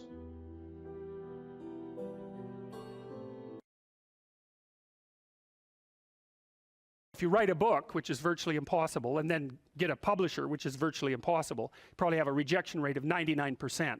So then if you do manage to publish the book with a reasonable publisher, which you won't because it's impossible, then you get 8% royalties. That's it.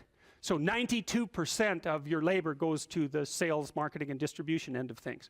And so it's just So it's very, very difficult to generate capital as an entrepreneur. And there's innumerable impediments. One of the things that people do, and this is something for those of you who might be entrepreneurially minded, here's another thing that you have to understand, is that you can't really create a product and then launch it. Because first of all, you don't know how to do that. You might know how to create the product, but you do not know how to market or sell it. You don't know how to advertise it. You don't know how to communicate about it. You don't know how to ship it. Like, there's all sorts of things you just don't know. But worse is you don't know if people will use it. And so what companies do that roll out new products on a relatively continual basis do is they don't develop the product and then go sell it. They continually communicate with their customers about what product the customer is willing to buy next, and then they develop that. And so you have to have your market identified, and then you have to be in continual communication with the market while you develop the product. It's not, I build a better mousetrap and the world comes, marching to my door. That isn't how it works. Is that you got to find out if someone wants to buy your stupid thing. And then the next thing is that even if you have a great thing, you're going to go talk to people and they have 50 great things that they might buy. And they're all great, but they're not going to buy all 50. They might buy one, maybe, and maybe they'll buy it this week, but probably they'll buy it in 6 months. And they're not going to buy any of them, no matter how great, unless they're on fire and you're selling water. Because they're so busy already, right? They're so overwhelmed and preoccupied by their jobs that if you come in and you say, well, here, this is going to increase your efficiency by 20%, and here's the 3 weeks you'd have to spend doing that, and then the payoff would come in the next years, they'll say, yeah, well, I'll do that as soon as I have time. And as soon as I have time is never. So if they're on fire and you have water, you can sell it to them. But that's all, because otherwise it's a no-go. So those are all things that are worthwhile knowing, because they're very hard to learn. And so, and very comically, I mean, if you would have told me when I first started developing these tests that one of the reasons corporations wouldn't buy them was because they worked, that I would have just thought, really? I mean, come on, really? That's really the reason? It's like, yeah, that's the reason. God. So very, very, very problematic. And then they already have their processes in place and they're entrenched. And then the next problem is, you haven't got any customers. I think I told you that before. You don't have any customers, and you show them the statistics, but they can't understand the statistics, and they also have 200 other people selling them things, and 50 of them are crooks, so they're just lying about what they're doing, and they can't tell the difference between the liars and the people who are telling the truth, and so they can't understand the statistics for themselves, and they can't verify them anyways, so what they ask you is, who else is using it? And if the answer is, well, everybody, then you don't even have to do the sale because you're already rich. And if the answer is nobody, then they're going to say, well, why is nobody using this? You say, well, it's the hottest thing that's come along, and they think, well, I'm not going to be the sucker who gets painted, red and fired because this failed. That they do not think this might make me succeed. People do not care about whether or not they succeed. They care about whether or not they fail. And so that's another thing, is that if you're marketing something and you can say, this will stop you from being identified as a failure, then people might be happy about that. But if you say, this will really help you succeed, it's like, yeah, no, I don't want to succeed. I just don't want to fail. I don't want to succeed. I just want to be invisible and be left alone. And if you're looking for people's fundamental motivation, that's it. It's they want to be invisible and they want to be left alone. I tell you the zebra story? Any of you know that story? Okay, I'll tell you this zebra story. Stop me if I've told it to you before. This tells you everything you need to know about human beings. So it's worth knowing. Okay, so zebras have stripes, and people say, well, that's for camouflage. And then you think about that for 2 seconds, and you think, that's a really stupid theory, because lions are camouflaged, and they're like golden like the grass. And zebras are black and white, so you can see a zebra 5 miles away. It's like, there's a zebra, it's black and white. So the whole camouflage thing, that's just not working out so well as a hypothesis. Okay, so biologists go and they decide to take a look at some zebras. And so they're looking at a zebra on the herd, because there's no zebra, right? Just like there's no fish. There are schools of fish and there are herds of zebras. There isn't a fish. This is why I think the cod aren't coming back. There are no cod. There are massive 100-mile-long schools of cod, 10 stories deep, 20 million years old. You wipe out the school, You don't just get to throw a cod in the water and say, well, you know, off you go. It's like, well, where's my city? It's like launching you in the middle of a field. It's like, well, go out there and reproduce. It's like, no, that's not going to happen, you know. So without the school, there's no cod, and you can't just introduce a whole school of cod because you don't have a whole school of cod. So, you know, maybe the cod are never coming back. And zebras are the same thing. There's not a zebra. There's zebras. And so you're looking at the zebras, trying to study a zebra, and you look at the zebra and you make some notes and you look up and you think, oh Christ, which zebra was I looking at? And the answer to that is you don't know, because the camouflage is against the herd and the black and white stripes. There's a variety of reasons for the stripes. Flies also seem not to like the stripes, but you know, usually things evolve for multiple reasons. But anyways, it's very difficult to parse out a zebra against the herd. You look down, you look up, it's like, uh-oh. All those damn zebras look the same. Yes, the camouflage is effective, but it's against the herd. All right, so then you think, well, we better identify a zebra so we can see what he's up to. So then you take your Jeep and a can of red paint and a stick with a rag on the end of it, and you drive up to the zebras and you paint their haunch red a little bit, put a nice red dot on their haunch, or maybe clip their ear with a cattle clip. And then you stand back and you think, hey, I'm pretty smart, now I'm going to watch that zebra. So what do you think happens to the zebra? The lions kill it. Right. Because lions, they're smart, right? Hunting animals are smart. But they have to identify a zebra before they can organize their hunt. They can't just hunt the whole herd. They have to pick out a zebra. And so maybe it's like a zebra that's got a sore hip or something. And so you think, well, nature's kind. It just takes the weak. It's no, zebra or lions like really healthy, delicious zebras. But they look like all the other healthy, delicious zebras, so they can't get a bead on them. But if they're small and just born, or if they're limping, or there's something that identifies them, then the lions can pick them out. And then they do pick them out. And so the rule for human beings is keep your damn stripes on so the lions don't get you. And I'm telling you, man, if you want to remember one thing from my class about human motivation, that's a good thing to learn. People camouflage themselves against the herd, and they like to be in the middle of the herd, which is what fish do, by the way. If you have a big school of fish, the smart, healthy, large fish are in the middle of the school. Because you know what you call fish on the outside of the school? Bait. Right. So that's what people are doing. They're trying to move into the middle of the herd all the time. And the herd moves around, or the school moves around, and people are going, well, I'm in the middle. I'm staying in the middle here. So I've got this protective ring of people around me so the predators don't pick me out and do me in. So, okay, so that's part of the reason why I said, well, you can't sell something to someone for success, because you know, you're thinking, well, people are aiming at success. Don't be thinking that. It's not by any means necessarily true. Trait neuroticism is a powerful motivator. And trait neuroticism is, let's not be too threatened or hurt, right? That's the negative emotion system. And the negative emotion system is a killer source of motivation. You know, you also see that there are scales of well-being that have been designed, mostly by social psychologists, which means they're very bad scales most of the time, because their psychometric capacity is absurdly low, generally speaking. So what you find with scales of well-being, sometimes they're talked about as scales of happiness even, is that people aren't after happiness, they're after not hurting. It's not, so they don't want to be extroverted and enthusiastic, right? And bubbly and full of smiles and laughter. That isn't what they mean by I want to be happy. What they mean is I don't want to be anxious or in pain. And so well-being scales tend to be something like emotional stability plus extroversion. But the big loading is on emotional stability, the reverse of neuroticism. You want to avoid suffering. You don't want to be happy. You want to avoid suffering. And one way to avoid suffering is not to let the lions gnaw on you. And one way of doing that is to stay in the middle of the damn herd. And so, like, I'm not being a smart aleck about this. I understand why people do that. There's real danger to being visible. There's real danger in being visible. Now, you might be successful if you're visible, but you also might be dead. What sort of life would you have to have so that you could bear your suffering nobly? That's a good question to ask yourself. Now, and so we had people just write for 15 minutes. If you could have what you wanted and needed, what might that look like? And there's an instruction there too, is do it badly. Because what the hell do you know? And besides, your vision's going to change as you progress through your life.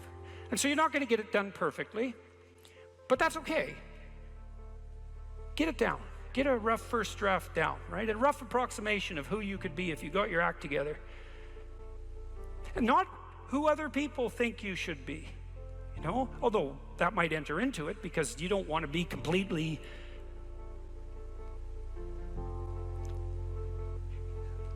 you can't be who you are properly and ignore the fact that you're embedded in a social context.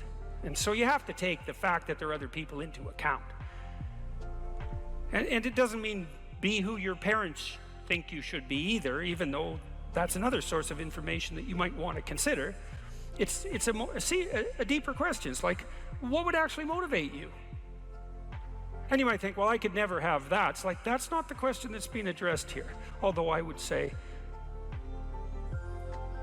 there's no sense floating off into some kind of impossible juvenile fantasy. And we're making an assumption that you're taking the question seriously and that you're going to remain within the bounds of what you regard as sanely reasonable. So that's the first part. Second part was the opposite of that. It's like, okay, now you've specified a goal, where the goal is, in some sense, both your character and your life. And you've specified that rather vaguely. You only had 15 minutes to write about it. And that's a good thing, because now you have something to move toward. Now, I could tell you this technically. This is an interesting thing to know. People say they want to be happy. That's not true, by the way. If you investigate what people mean when they say they want to be happy, they say, I just want to be happy. It's a very funny phrase. It's, what do you mean, just? Like, there isn't anything harder than that. So you can't just say that's all you want. You just want to be happy all the time. That's all it would take. It's like, good luck with that. That's not going to happen. So you can get rid of the just. And then, I want to be happy. Well, maybe. Actually, what people really mean when they say that is they don't want to suffer and be miserable. So really what they mean is they don't want to experience excess negative emotion. And you can find that out if you carefully question people and carefully analyze the answers. You find out they're actually more concerned about avoiding the catastrophic negative than living in a world of hedonistic delight. Now, you also find that while avoiding the catastrophic tragedy, they wouldn't mind having a little bit of hedonistic delight. And so some happiness is interleaved in there. Then you might ask yourself, to the degree that people do want hedonistic delight when they're being happy, what does happy mean? And you might think, well, happy means getting what you want. Happy is how you feel after Christmas dinner. It's like, no, that's asleep, right? That's content and asleep. Now, that's a form of contentment, but it isn't really what people mean when they say that they want to be happy. The happiness that people refer to when they talk about happiness has more to do with enthusiasm. And enthusiasm is an interesting word because it means, it's entheos. It means to be inspired. Inspired is in spirit. It means to be imbued with the Spirit. Well, enthusiastic is to be imbued with the Spirit of God, interestingly enough. And we'll return to that. When do you experience the positive emotion that's associated with happiness? The answer is, not when you've attained a goal, but when you're pursuing one. So you're set up. Your positive emotion is associated with movement forward.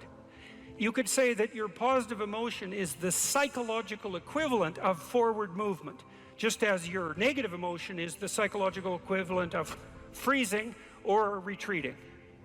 And so your emotions are very tightly tied to your action. Freeze, retreat, negative. Advance towards a goal, positive. No goal, no positive emotion. Now, if you don't remember anything else from tonight, that's a good thing to remember. No goal, no positive emotion. A corollary of that as well is no goal, confusion. So no goal not only means no positive emotion, it also means confusion, and confusion means anxiety and dread. And so a life without a goal is confusing and hopeless. And that begs the question, what should the goal be? And that's partly what we're trying to establish. You wrote for 15 minutes, you try to develop a vision for your life. Now you have something to move toward. That sets up the precondition for potential positive emotion and happiness. What else do you need to motivate you? Well, how about negative emotion? So what do you do with that? Well, negative emotion can stop you. You might think, well, I'd like to get a better job, but I'm afraid of putting myself out in the job market. I'm afraid of being evaluated. I'm afraid that if I tried something more difficult, I might fail. Then you have your negative emotion opposing you, right? It's anxiety is stopping you. And fair enough, because there are things to be anxious about. But what if you could get your negative emotion behind you, pushing you instead of stopping you? Sometimes in my clinical practice, I would have clients who hated their job. They're laboring under the thumb of a tyrant. And maybe that was partly because they'd turned themselves into slaves, but it didn't matter. They were laboring under the thumb of a tyrant. They needed to make a move, laterally or up. They needed to make a move. And they were often afraid to, and they had their reasons. They didn't want to contemplate their resumes. They didn't want to open up their CVs. They didn't want to face the inadequacies of their past. They were afraid of being evaluated. They were afraid of being rejected.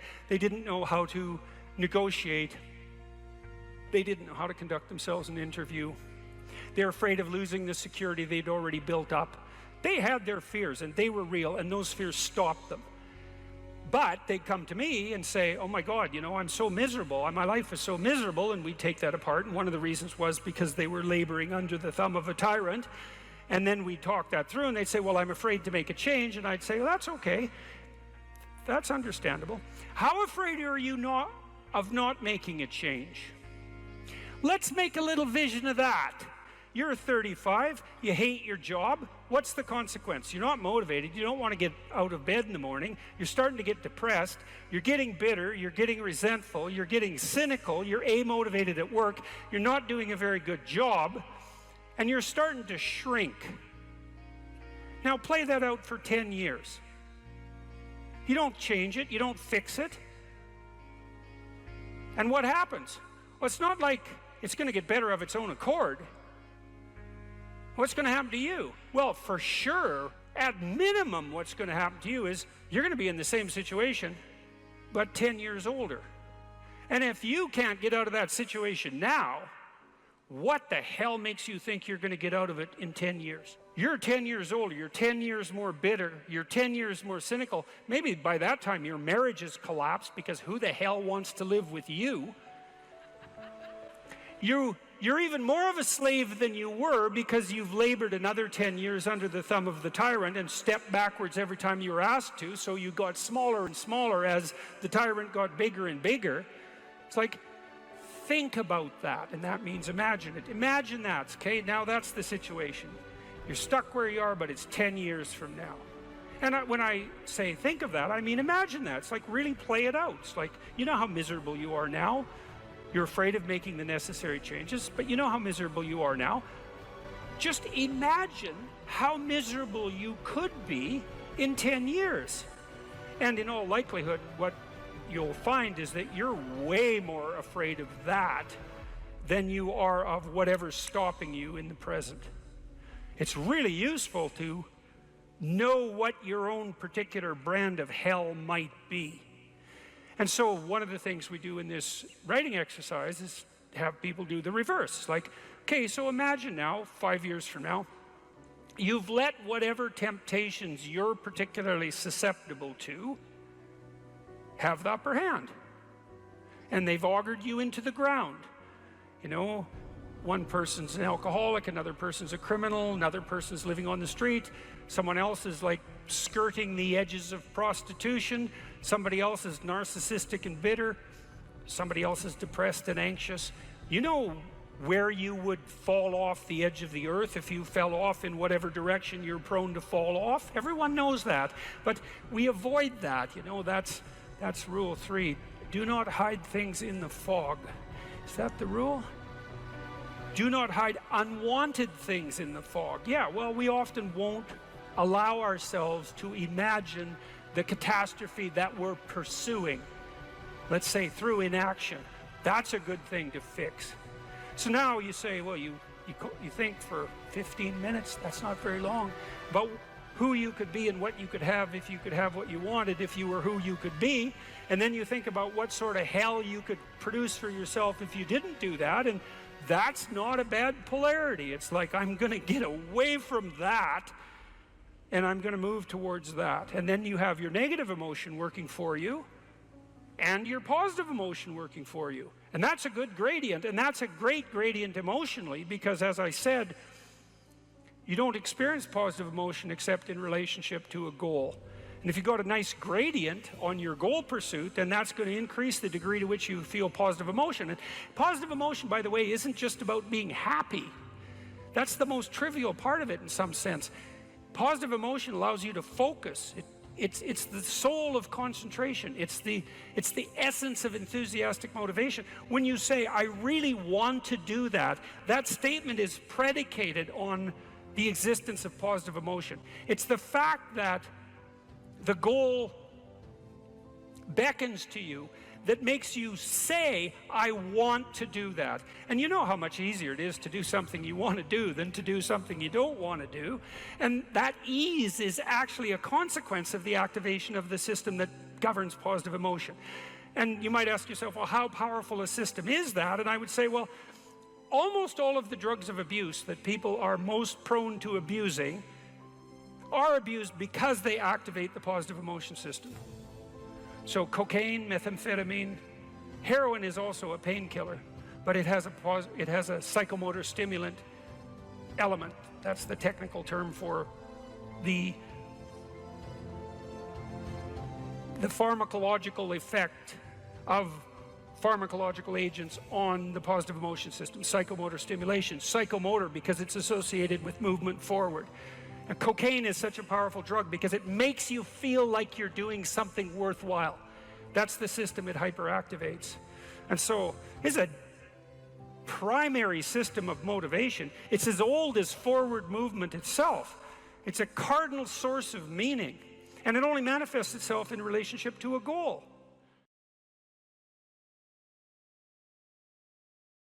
What could you do to improve yourself? Well, let's step one step backwards. The first question might be, why should you even bother improving yourself? And I think the answer to that is something like, so you don't suffer any more stupidly than you have to. Accept responsibility for the catastrophe of your life. And that way you transcend it. And there's an unbelievably hopeful message in there. And the message is, you're actually strong enough to do that. You just don't know it. And you won't find out till you do it. You can't find out till you do it. But if you did it, you'd find out that it was true. Bargain with the future. Wow, that's just, what an idea that is. You know, it's so unlikely. It's a massive risk. It's the ultimate in risks, right? You have to be willing to lose your life in order to find it. What you're willing to forego today's pleasure for tomorrow's advantage. And that's what sacrifice is. And I would say, start where you can start. You know, if something announces itself to you as in need of repair, that you could repair, then, hey, fix it. You fix 100 things like that, your life will be a lot different. If I wanted to spend 10 minutes making this room better, what would I have to do? And you have to ask yourself that, right? It's not a command, it's like a genuine question.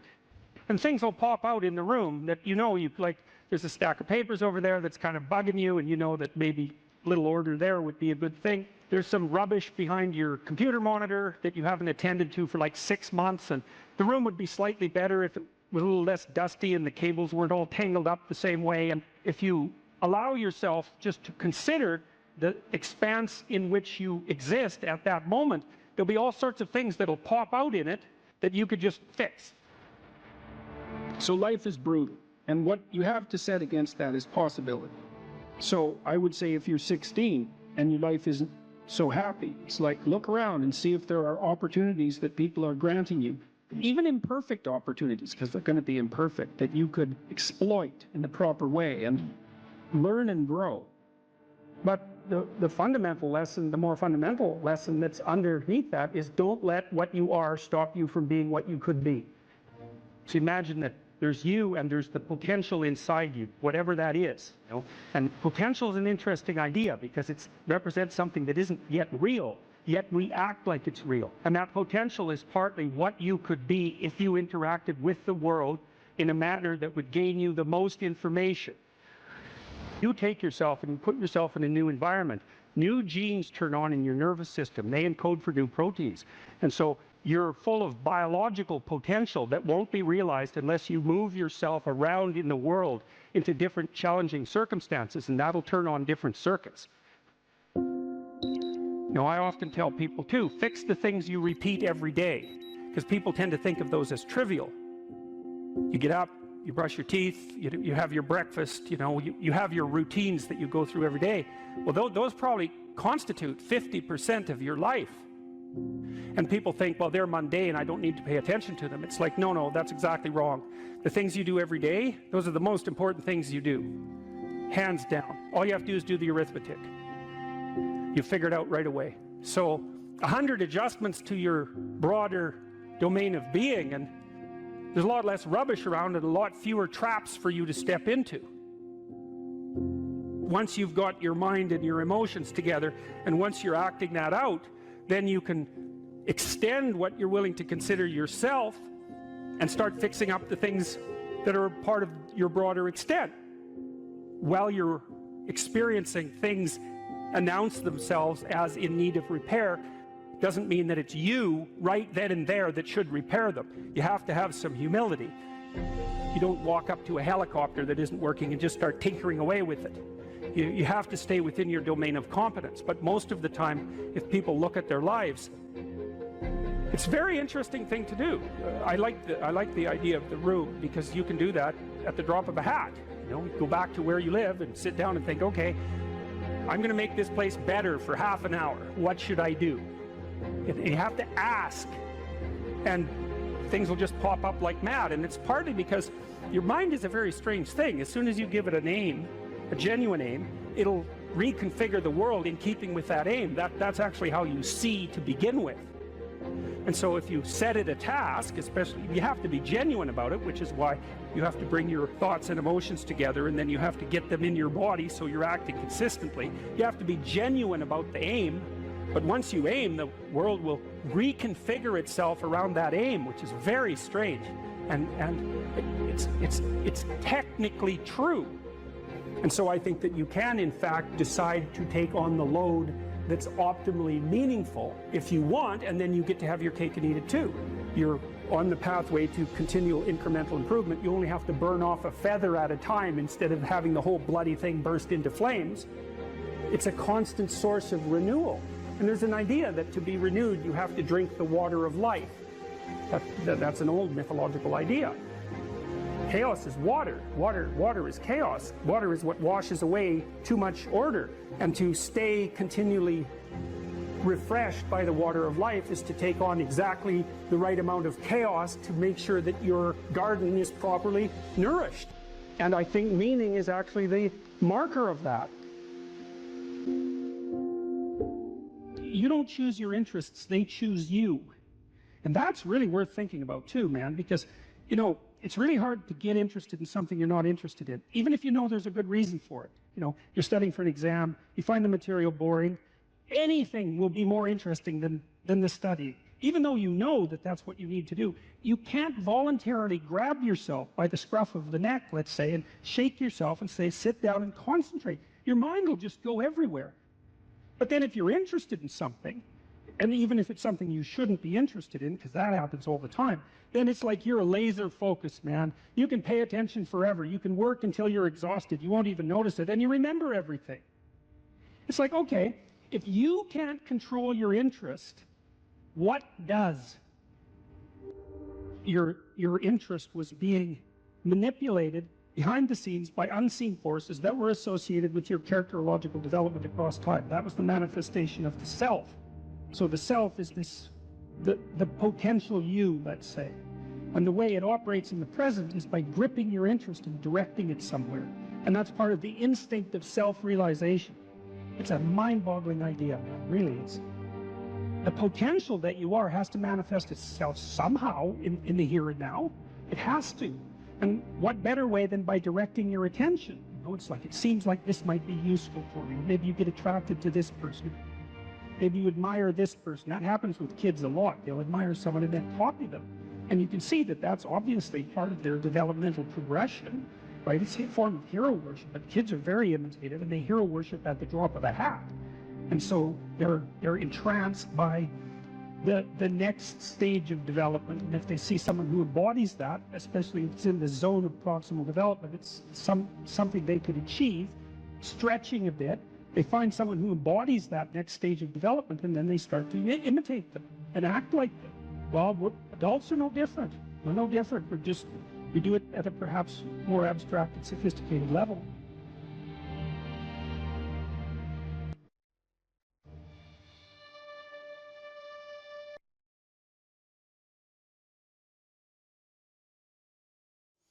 I called the course Personality and Its Transformations, and I think you could think about that as a restatement of the idea of being and becoming.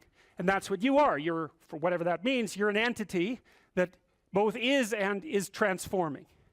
And there's a rule that goes along with that, by the way, which is don't sacrifice who you could be for who you are. Which means if you have to choose to transform in a positive direction or maintain your current position, then it's better to transform in a positive direction. So you might even think of that as the core of your being. That's a Piagetian idea. It's a Jungian idea as well. Who are you? You're the thing that transforms who you are. Now you're also who you are, but on top of that, you're the thing that transforms who you are. And I do think that that's not an arbitrary statement. You know, one of the things that modern universities do dreadfully now is convince their students that value structures are relative, and that's a big mistake. There's a lot of things wrong with that idea, and one of the things that's wrong with that idea is that doesn't include what I just mentioned, which is that's a good moral rule, is you are the thing that is and you're the thing that becomes, and you should put the thing that becomes at a higher place than the thing that is. That means you also have to allow yourself to shake off those things about you that you might be pathologically attached to, habits and people for that matter, ways of thinking, all of those things. You have to allow yourself to shake those off, and that's more like a burning. That's why the phoenix is the symbol that it is, right? It's old and it deteriorates, it bursts into flame, and then it's reborn. It's like, well, do you want to be reborn? It's like, well, that's not the question. The question is, do you want to burst into flame? And the answer to that generally is no, but that's the wrong answer. The right answer is you let all that nonsense burn away. And you know, and you might say, well, I don't know what I should leave behind. And the answer to that is that's a lie. You know some of the things that you should leave behind. All you have to do is ask yourself. You'll come up with a list instantly of 100 stupid things that you're doing that you know you could stop doing. Some of them maybe you don't know you could stop doing. It's like, well, fine, leave those alone for now. But there's a bunch of things you perfectly know well that you could stop doing that would improve your life. And so do that, see what happens. That's a good idea. All right, so it's personality and its transformations, because partly I wanted to talk to you about what you are as a human being and also as an individual, but also what you could become. And that's actually a crucial question in the domains of clinical psychology in particular, because a lot of what you're doing with people as a clinician is trying to figure out who they could become. That's right, you have a problem, your life isn't what it could be. It's like, fine, let's see what it could be like if we changed it. We'll figure out how to change it. That's got to be a negotiated dialogue, right? Because like, I don't know what the hell you should do with your life. I can help you figure it out, maybe we can talk about it, but you are the person who has to decide if the things that you're aiming for, you know, get you out of bed in the morning, because that's really that's at least one of the crucial issues. So you got to specify the goal, and then you got to specify the transformation processes and start practicing them. And you have to understand that you're going to be bad at it, but it doesn't matter, because bad's fine. Persistent is what you need to be. If you persist with tiny improvements, if you persist, you win. So, okay, so in a broader context, you can think about this as a more fundamental ontological question. So the one question is how you should act in the world. The other question is, well, what is the world? And that's a complicated problem. This is a scientific answer to that question, and that is that the world is a collection of objective phenomena, and that's a very powerful perspective. And we have a good method for determining what the world is like as a collection of objective phenomena. And that's made us very technologically powerful, and so more power to us and all that, but leaves a question unanswered. And the question is, well, the world isn't just a place of objective phenomena, because it's not a panoply of inert matter. It has living conscious creatures in it, and they're a different order of being. And the fundamental issue for conscious active creatures is not what is the world from an objective perspective, but how it is that you should conduct yourself in the world. And there's a kind of unbridgeable gap between those two domains of inquiry. And I think the reason for that is that the scientific method removes value from its descriptions. That's actually what it does. And so once you're left with value-free descriptions, it's very difficult to extract out a value proposition from them, because that's the scientific method removes the value propositions. You're supposed to be left with only that which is objective, right? And value propositions are in the domain of the subjective. So I think the idea that you can derive what you should be or do from a collection of facts is flawed, A, because collecting the facts themselves gets rid of the value structure, but B, there's an infinite number of facts, and so how are you going to pick which ones should guide you? You can't. You have to do something else.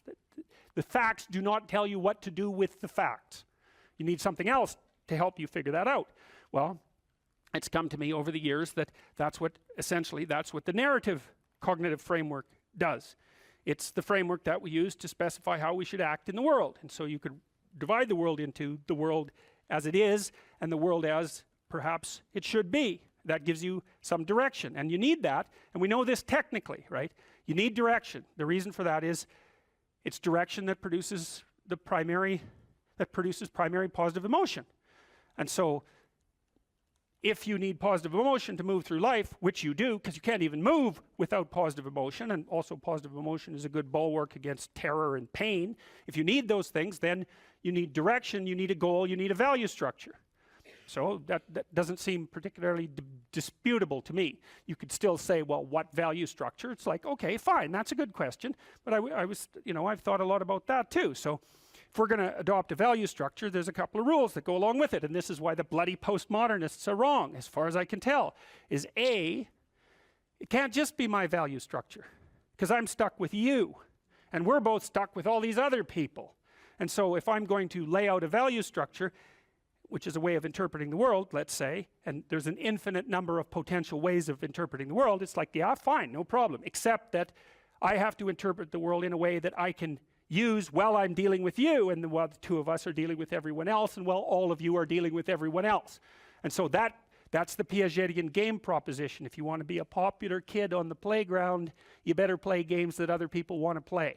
That's a brilliant observation. And I told you that Piaget was trying to heal the rift between science and religion, and that's one of the things that he did that he thought helped do that.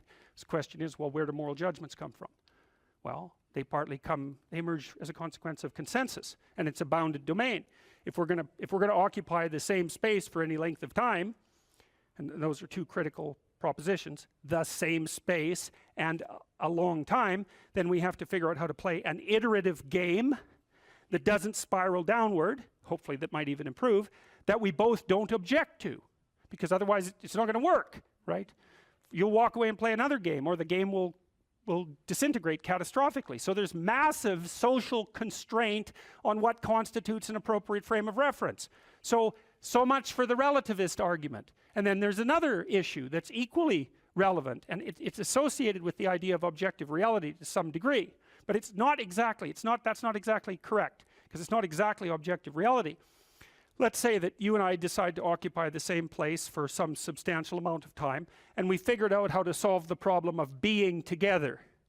But you and I still have to figure out how to solve the problem of being together in a manner that doesn't make the world object too much. And it isn't just other people, although that's a huge part of the world. You want them to not object. You may even want them to support you. That would even be better. But you also have to deal with the tendency of matter to object. Because so your mode of being in the world, your interpretive framework, as a description of how you should act, is actually the laying out of a strategy that will produce the ends that it predicts, which are the things that you want. So this is the pragmatist perspective. This was worked out by William James and his people back in the late 1800s in New England, the only genuine brand of American philosophy. And what the pragmatist said is, how do you decide if something's true? The answer is, how the hell can you? You don't know anything. Well, that's true, but that isn't helpful, because there you're stuck with the problem of how to be in the world. Well, so what you do is you lay out a mode of interpretation that has an endpoint. And then you run the mode of interpretation, embodied, right, because you act it out. And if it doesn't produce the outcome, then it's not, well, let's say, true. The claims within it they're not true by the definition of the game itself. So you might say, well, you're a kid on a playground. You want to play a game. One of the implicit demands is that the game is fun.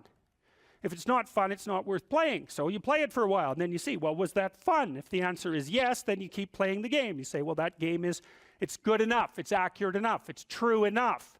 And so you lay out interpretations in the world, and they're subject to massive constraints. Other people have to go along with them and cooperate with you, because if they don't, then look the hell out, like it's a major, serious, non-trivial constraint. And then the other thing is, well, social proof isn't good enough. It also has to work in the world outside of the social world. So if you have an illness and you have some hypothesis about how to construe it, you might say, well, is my understanding of the illness correct? Well, it implies that I take these actions. Well, how do you know if it's correct? Well, you take the actions, and if the illness gets worse, then by the definitions that are implicit in the framework of reference that you're using, you've made an error. And so there's no relativism in that. You could still say, well, there's a lot of potential solutions to any potential set of problems. It's like, yeah, there's lots of different ways to play chess on a single board. Right, but that doesn't mean that any old solution is as good as any other solution. It doesn't mean that at all. So, okay, so then we're looking at things two ways. We're trying to figure out, well, how does the world present itself, and then how is it that you should act in it? And so,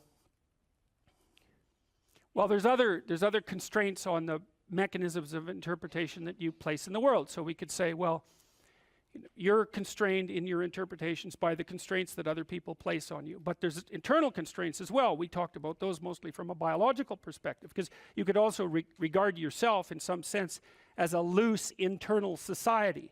And that's sort of a psychoanalytic dictum, right? You're a collection of sub-personalities, or you could say you're a collection of sub-routines. I don't care how you formulate it, but you're a unity, but you're a unity that brings together a plurality of subcomponents. And part of the constraints on how it is that you lay out your interpretation of the world is that you have to satisfy those internal subsystems, right? So you're the ego, but it's more like you're the captain of a ship full of people who are rowing. You got to keep the people rowing. You're not tyrant. You're not omnipotent tyrant of your own destiny. You're constrained by the nature of your own being.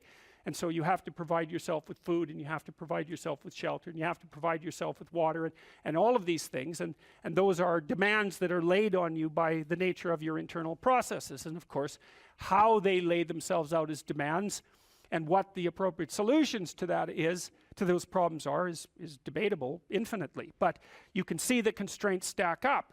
You have to satisfy your internal constraints. So they have to be brought into a unity. That seems to happen, at least in part, between the ages of 2 and something like between the ages of birth and 4 years old, maybe even 2 years old. You bring yourself together into something that's sort of functioning as a unity. Then you have to turn that unity into a unity that can function in the social world with increasing breadth. And that unity in the social world has to be a unity that can function inside the natural world. It's something like that. So you're stacking up these games into a hierarchy of increasing complexity. And one of the questions that emerges from that is, well, what should be at the top of the hierarchy? If it's a hierarchical structure, it has to be a hierarchical structure, because some things have to be worth doing more than others, or you can't act, which is another thing I really don't like about the postmodernist ethos, because It claims that value structures are there to eliminate, to exclude and oppress, and never once notices that, well, yeah, fair enough, but value structures are also there so that you know which way to walk, because you can't figure out which way to walk without saying that that direction is preferable to that direction. So you're stuck with the damn things. And they do exclude. Obviously, category structures exclude. The question is, if you're going to have a value structure, how is it that it should be constituted? Well, I already described some of the constraints. Like if your value structure is perfectly functioning except that you don't get enough to eat, that turns out actually to be a fatal problem, right? And it might be, you can run into all sorts of fatal problems. You're too lonesome. Well, it means let's say that your value structure is too narcissistic. There's lots of reasons to be lonesome, but that might be one of them. Or you're too timid or something like that. Like you're going to be informed by your own internal biological mechanisms when the value structure that you're laying out in the world is insufficient to keep itself propagating across time. And some of that's just you, and some of that's other people, and some of that's the natural world. Constraints galore. And so in the face of all those constraints, it's absolutely unreasonable to say any old solution goes. Just try it. Generate a random solution. Run it as a simulation in the world. And see how many slings and arrows come your way. There'll be plenty. And you might say, well, I don't care about slings and arrows. It's like, yeah, no. That's a claim you don't get to make.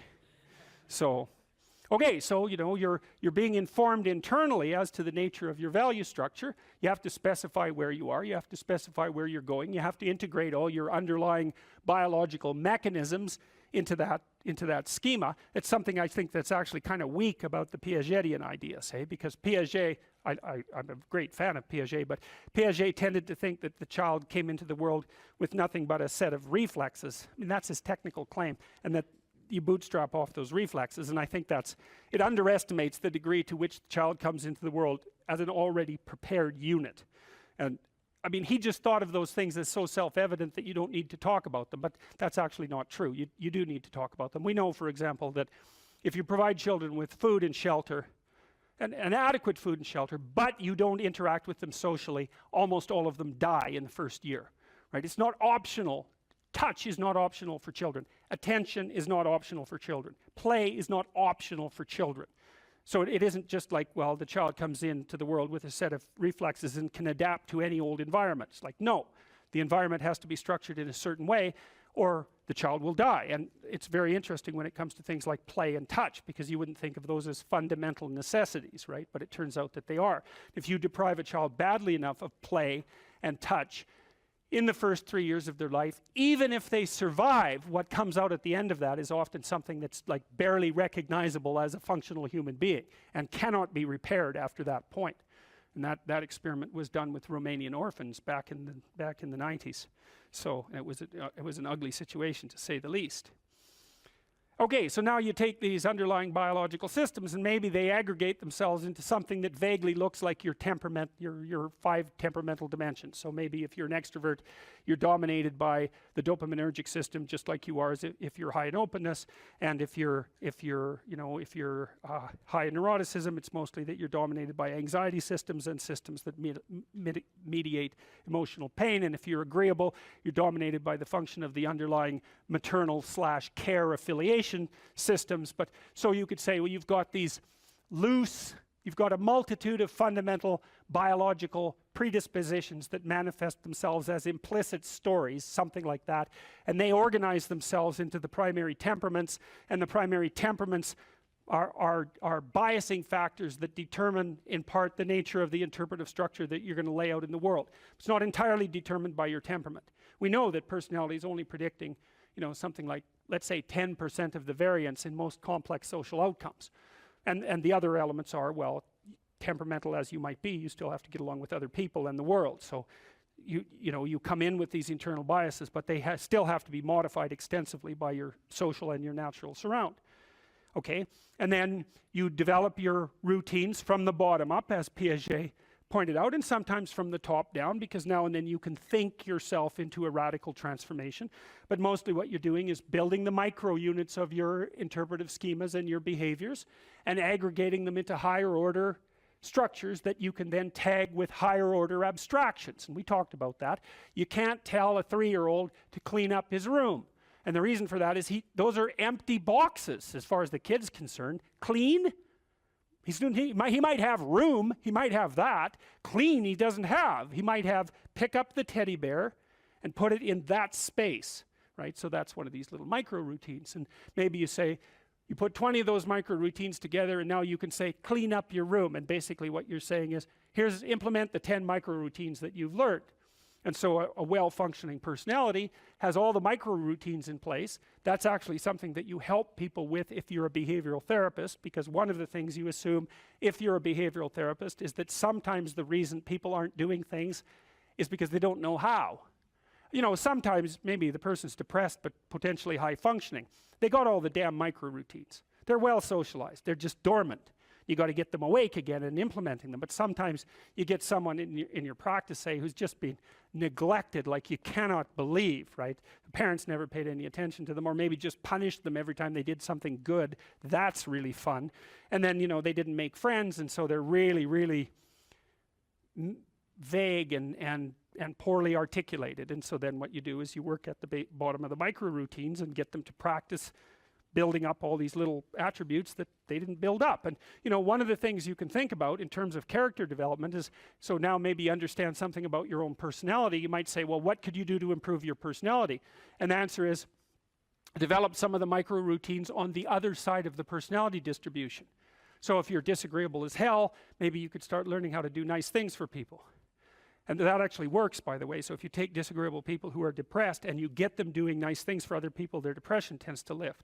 But then by the same token, if you're agreeable, then you should practice doing some things for yourself and being more tough-minded in your negotiations. And so you can sort of place yourself on the personality trait distribution.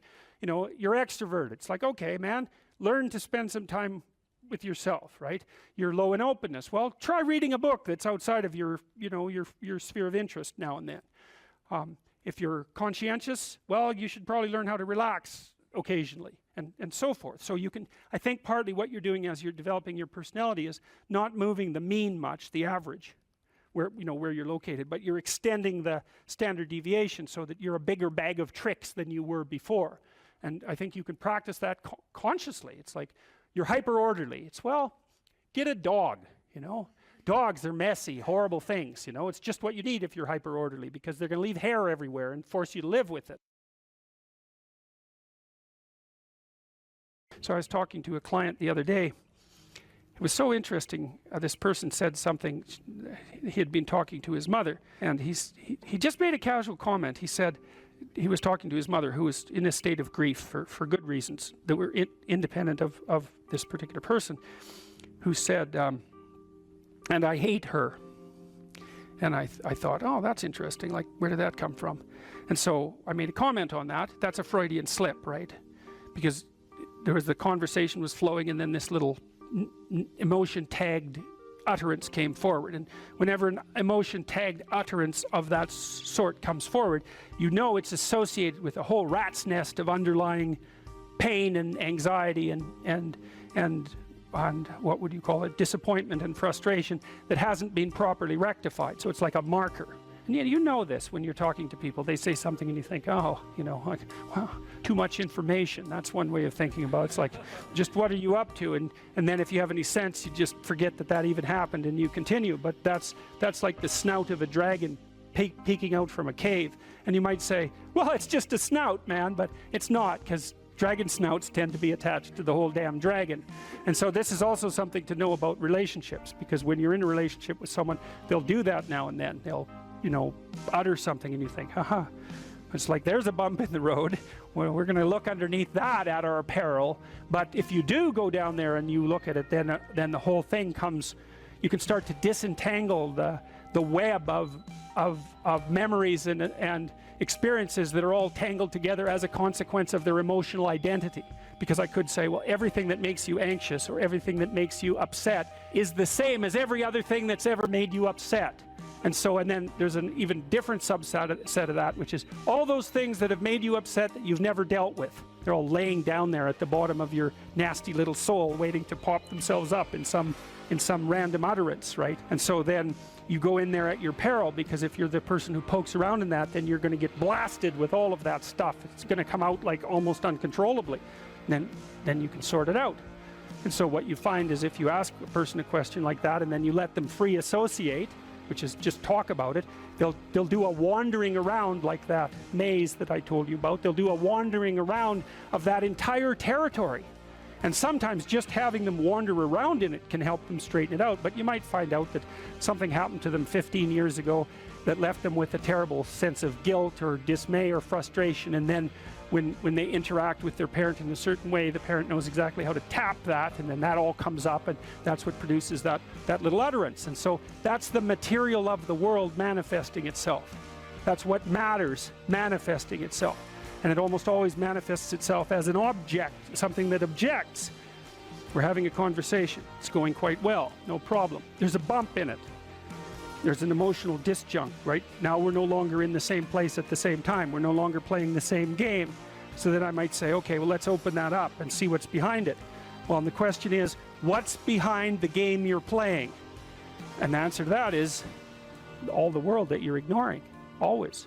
So when imagine that, think about it this way. You're trying to do well in a class and you get a bad grade.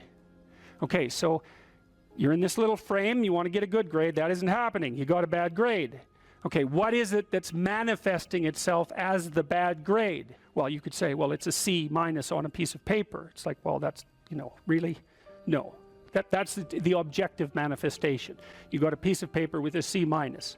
The value-free proposition is that you've been delivered a piece of paper with a curve on it and a little, negative sign. Well, you say, well, that's what that is. Well, it's as dopey as thinking, well, here you got your failing grade, you go into the lab and you weigh it on a scale, and then you burn it and see what it was made of. It's like, well, why did I get so upset about that? It's just paper. It's like, no, that's not just paper. It's an entity that exists in a web of connections. The fact that it's signified by paper is almost completely irrelevant. What is it? The answer is, you don't know. And that's why when you pick it up, you get this paralyzed sinking feeling, because your limbic system is a lot smarter than your perceptual systems. And your perceptual systems say, well, that's a piece of paper, and your limbic system says, nah, for sure, dragon. Right. And so then you're sweating, and then maybe you put it away and you go play video games, because, better the hypothetical dragon than the real dragon. And so instead you pull out the piece of paper maybe and you think, okay, why did I get this C minus? Well, that's a hell of a question, isn't it? It's like, maybe you're stupid. Well, that could be, or at least stupid compared to who you think you are. Like that's the real horror that's lurking there, right? It's like, oh, I thought I was kind of smart. That's a proposition of the highest order. I thought I was kind of smart. It's like, yeah, well, what about this C minus? It's like, well, that goddamn professor, right? That's the first thing.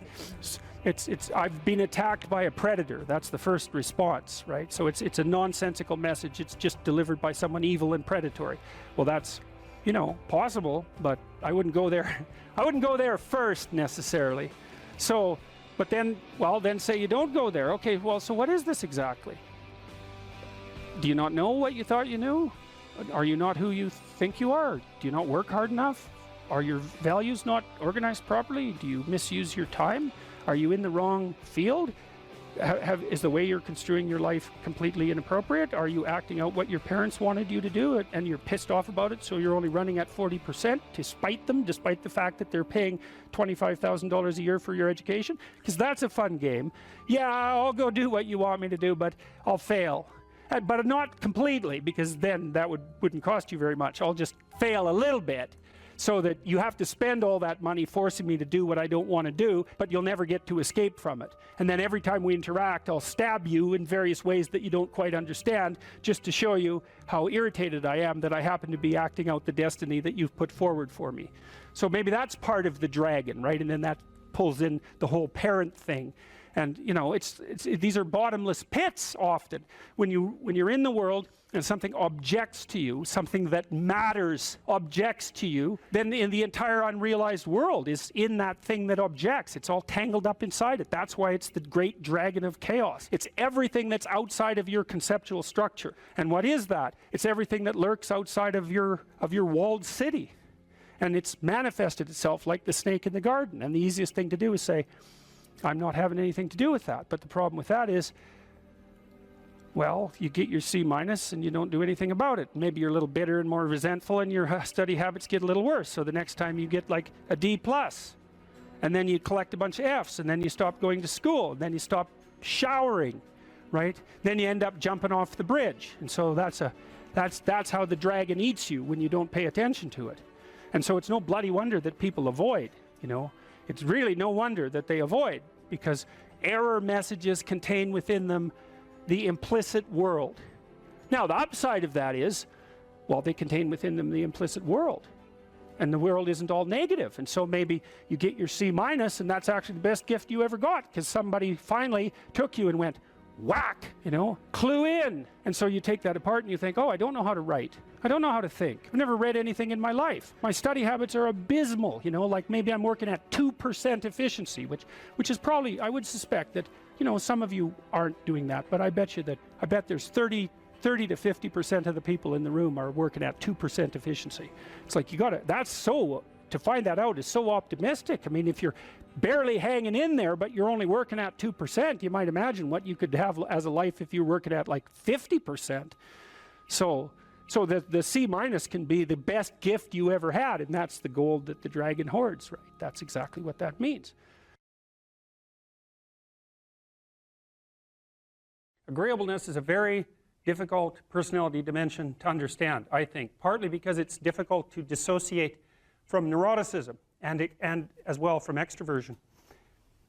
Because agreeable people like you, and so that kind of sounds like extroversion, and disagreeable people sound like they're hard to get along with, and they sort of are, but people who are high in neuroticism are hard to get along with too, and they tend to be volatile and irritable. And so most of the time, if you're engaged in a contentious issue with someone and emotions flare, it usually has more to do with trait neuroticism than with disagreeableness per se.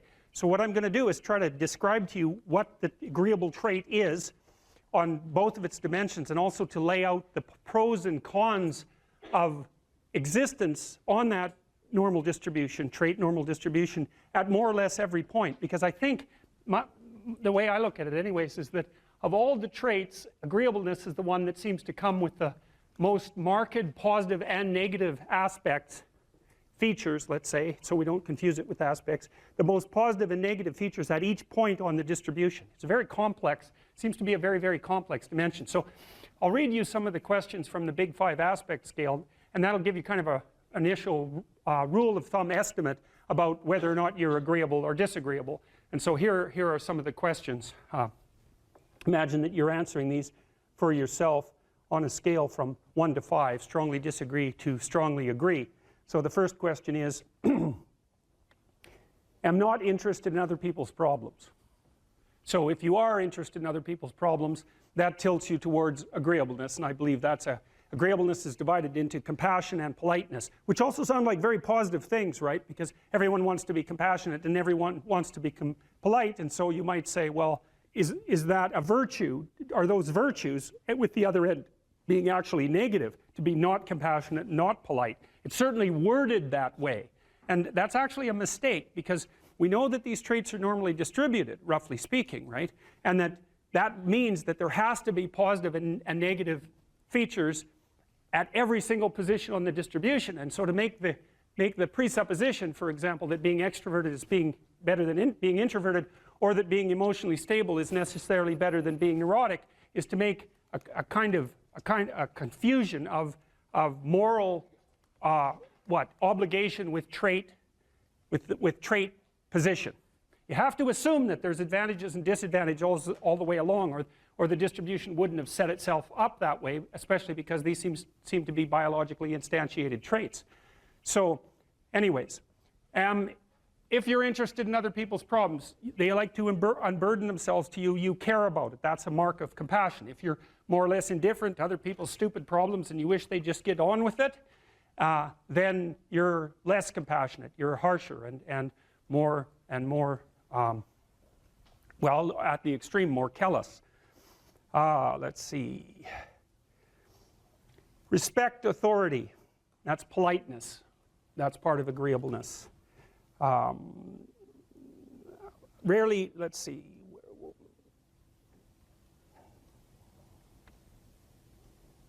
Feel others' emotions, compassion. Inquire about others' well-being, compassion.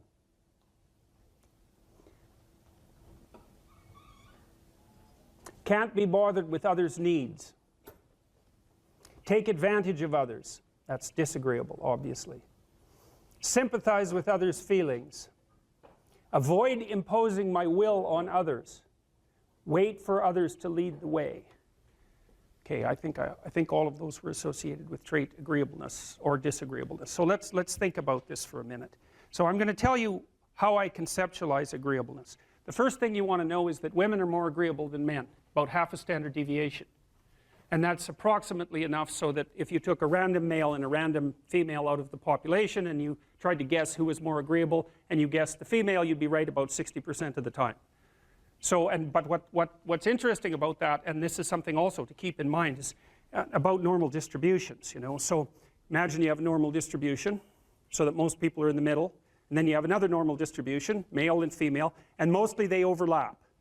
But you see out here and out here, they don't overlap at all.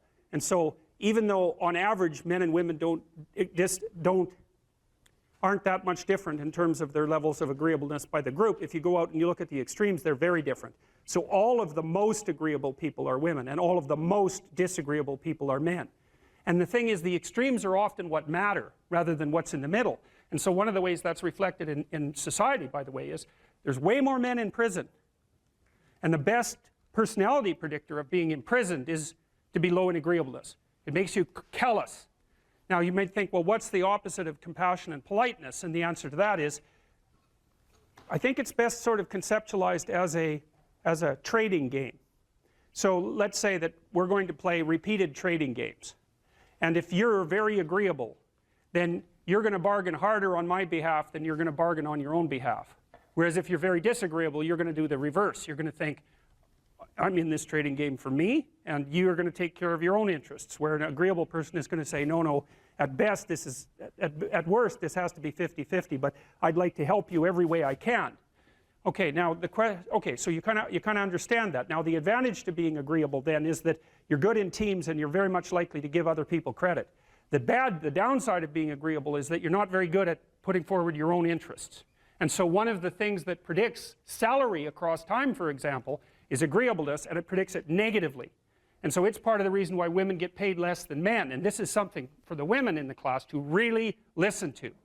Because how you get paid across time depends on a very large number of things, right? It depends on your skills and your abilities and your position and your social network and all of that. But the other thing it depends on is whether or not you actually go ask for money. Or maybe that you don't even ask. Because actually you don't ask for money. You tell people that you need to be paid more or something they don't like will happen. And I don't mean as a threat. I mean that you have to be willing, when you're negotiating, to have an alternative. You go talk to your boss who isn't going to give you money because everyone wants money, right? It's a competitive game. You're going to have to go there and say, look, here's what I do. Here's why it's useful. Here's why you have to give me more money. And this is my opportunities if you don't. And then you're not taking your boss's money anyways, because it's very frequently the case that he's working for a whopping big company. But he needs an excuse to give you money because everyone's asking for money all the time. And so you have to put your case forward powerfully and disagreeably. Now, you don't want to do it too disagreeably because then he's going to think that you're a son of a bitch and maybe he's not going to give you anything and maybe you'll get fired for being mouthy and all of that. And that certainly happens to people who are too disagreeable. You got to get the balance right. But it's definitely the case. And the other thing that happens to women that's also worth noting, and this is probably because they're higher in negative emotion, is they tend to underestimate their own utility in business settings, right? Because if you're trying to evaluate what you're like, and you're more tilted towards negative emotion, then the things that you do that are wrong are going to stand out more on the foreground than the things that you do that are right. So if you go into a negotiation and you're uncertain already because you have self-doubts, and then you're agreeable in the negotiation, what's going to happen is that you're not going to win as often. And winning in a business setting or in a career development setting means more opportunity for promotion and more revenue generated. Now, the downside of that, of course, is as you climb the business hierarchy is that you also have to take on more responsibility, and that responsibility is sometimes unpleasant as well, especially to people who are agreeable, because you're not necessarily liked if you're in a position of authority, and agreeable people really like to be liked. It's their primary motivator, because they're concerned about the maintenance, I would say, of intimate, positive relationships. That also makes them conflict avoidant. Well, so you're moving from point A to point B in your little circumscribed world. You've made everything invisible, and as long as that works, then your theory's good enough. It's accurate enough, it's true enough, you're in your little paradise. But if something comes up and objects, well, that's where your character is tested fundamentally. That's the character test. It's like, what do you do with messages of error? And that's a tricky issue. Okay, so here's a solution to that. Here's what not to do. I am a bad person. I got to see myself. I'm a bad person. I might as well just go jump off the bridge. It's like, no, that's not good, because what that means is that every time you try to learn something, you're going to make a mistake, because what do you know? So you're going to make mistakes. And if the rule is every time you make a mistake, you're going to go jump off the bridge, then that's not a useful problem-solving strategy. And so when you make a mistake, you don't get to beat yourself to death with a club.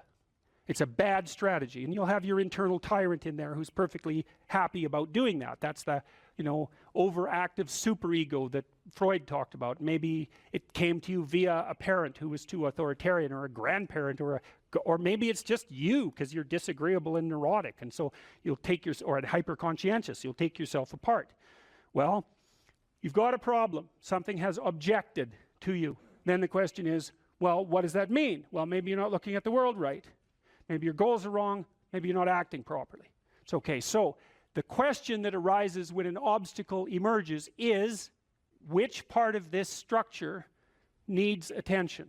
And the first answer can't be all of it, which is why when you're arguing with someone in an intimate relationship and you're angry at them and you want to win, which is a big mistake, you want to win, you say, well, this is what you're like. Here's another 10 examples of how you've done that in the past, and I can enumerate more of them if you'd like.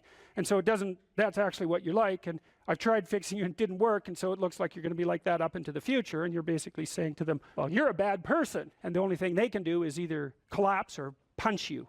And punching you is actually better than collapsing. You know what I mean? It's such a counterproductive way of arguing. You don't leave the person any out.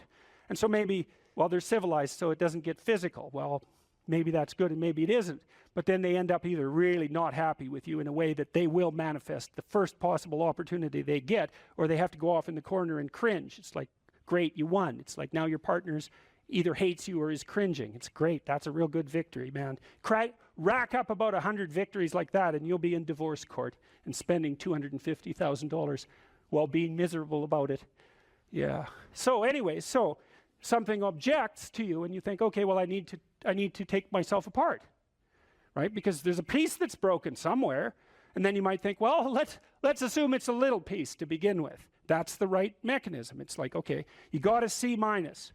That doesn't prove that you're stupid. Now, it implies that you might be stupid, but it doesn't, right, really, it does, and that's why you don't want to look at it. Maybe it implies that you're lazy, or implies that you're ignorant, or like it implies all sorts of terrible. Might imply that you're a bad person even. But you don't want to leap to that, and that's sort of the proclamation of innocence before guilt. Assume that you're the least amount of reprehensible and ignorant possible. And so then you look at the micro routines. It's okay, well, I got a C- in this course. Maybe I should study for that course 15 minutes more a day for the next 3 months. And then you ask yourself, do you think you could do that? No, I'm too useless. Okay, how about 15 minutes every second day? You think you could do that? You put it in your schedule, like 15 minutes every second day in the morning. And that's, well, you think, well, what's wrong with me? Well, I'm not very good at managing my study schedule. That's not quite down here at the behavioral level, but it's pretty close, because what you can take an action. You can open up your schedule and you can say, oh, I'll mark 15 minutes aside. Then you can practice doing that. It's pretty low level in the hierarchy. It means, well, you're still not a horrible person. You just got to polish up your work ethic. And so what you want to do is you want to, it's like the old adage, you got to stand up for yourself, but you don't want to make unnecessary enemies. That's a really good thing to know.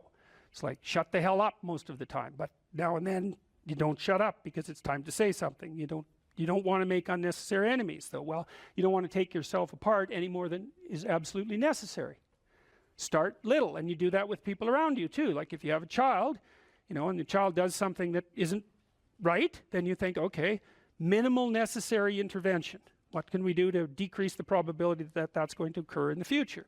So that's a good thing to know with children. It's also a good thing to know with your partners. You're having an argument with them. It's like, okay, what the hell do you want? What's the minimum thing you can request from them that would satisfy you? And the evil part of your soul is going to be, I want them cringing in a corner. It's like, yeah, get that stuff under control, man. See if you can figure out what that person could offer you that would be minimal that you would accept. And then tell them that. It's like, here's the words I would like you to say in the apology I would like you to formulate, assuming that you think you did something wrong. We have to argue about that because maybe you didn't. But if you did, I want to specify it precisely and narrowly, and I want to give you an escape route. And you know, you might only be able to do it badly because you're still mad. So you apologize half-heartedly. It's like you get a pat on the head for that. Good. Next time it'll be 51%, not half-heartedly. Right? So it's careful training. It's careful training of yourself and other people with the goal in mind, but also with the least amount of harshness possible. And then the other thing to do as well, and this is also true for you, and this is something I learned from studying the behaviorists, is like watch the people around you like a hawk. Whenever they do something that you think is good, you tell them. That's wisdom, man. You'll get so far with that you cannot bloody well believe it, because most people, you know, they're afraid of any number of things, but one of the things they're really afraid of is that now and then they'll creep out of their cynical shell and try to do something good. You know, it's like they're popping out this thing that's unbelievably vulnerable. They'll try to do something good and creep right back into their persona, and they'll look around, see if anyone noticed. And sometimes they'll get punished for it, and then, well, then they won't do it again, so don't do that. But then, now and then you think, hey, I saw you do this. That was actually pretty good. And they think, oh, wow, someone noticed. You know, it's like, wow. And then they'll think, yeah, I could do that again. And if you want to live with someone for a long period of time, I would say every time they do something that you would like them to do more of, number one, notice. Number two, tell them, right? Because I know you don't want to, because you really want to dominate them, and you don't want them thriving, because then they'd be competition to you, and you wouldn't be able to go complain to your mother about what a miserable partner you have, and you know how delightful that is. So you have to forego all that pleasure if you actually helped your person develop. So you got to get over all that. It's really annoying. So, you know, you've got this person pegged as, yeah, you're stuck with them, and, you know, maybe it's the best you can do, but you got one eye open. And then every time they do something good, you don't want to notice, because if that elevated them a little bit, you wouldn't be able to feel so resentful and miserable and keep your eye open for the next possible affair. And that is what people are like. That is what people are like, and that's what you're like too. That's what people are like. So you got to decide if that's what you want, or you want to help the person that you're with grow, you know. Now, it's dangerous because they might outshine you. Well, good. Then you'll have someone to compare yourself to. That'd be a good deal. It's really rough with kids, you know, because parents will stop their children from succeeding beyond them. They get jealous. And then they'll put them down. And then they have kids that do not like them. And they'll pay for it.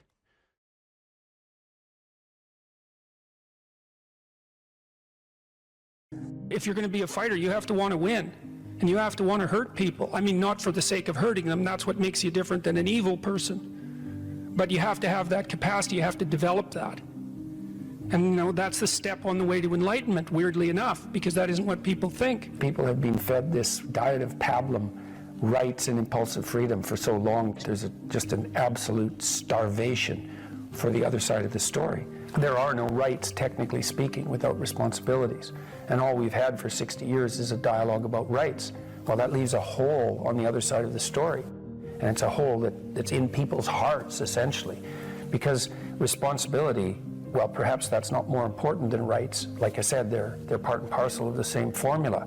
But it's in responsibility that most people find the meaning that sustains them through life. It's not in happiness. It's not in impulsive pleasure. Those things blow away at the first ill wind. But to adopt the responsibility for your own well-being and to try to put your family together and to try to serve your community and to try to seek for eternal truths and to live them, that's the sort of thing that can ground you in your life enough so that you can withstand the difficulty of life. And when you tell people that, especially when you include yourself in the audience, let's say, and you're not finger waving from above, then everyone knows that it's true. There's been this attempt to identify masculine competence and power, let's say, but mostly competence with tyranny, and that's very, very hard on young men. It's also hard on young women, for that matter, but it's very helpful for people to hear that they should make themselves competent and dangerous and take their proper place in the world, because it's the alternative to being weak. And weak is not good. The people who shoot up the high schools, they're weak. They're weak. And life is a very difficult process, and you're not prepared for it unless you have the capacity to be dangerous. That doesn't mean that you should be cruel. It doesn't mean any of that. There's a statement in the New Testament, the meek shall inherit the earth. But the meek isn't well translated. It means something more like, those who have swords and know how to use them but keep them sheathed will inherit the world. That's a way better way of thinking about it. You have to be powerful and formidable and then peaceful, in that order, right? And that's not the same as being naive and weak and harmless, which is what young men are being encouraged to be. It's like, that's a very bad idea. It's a very bad idea, because naive, weak, and harmless means that you can't withstand the tragedies of life. You can't bear any responsibility. You'll end up bitter. And when you get bitter, then you get dangerous. You don't treat adult men as if they're infants.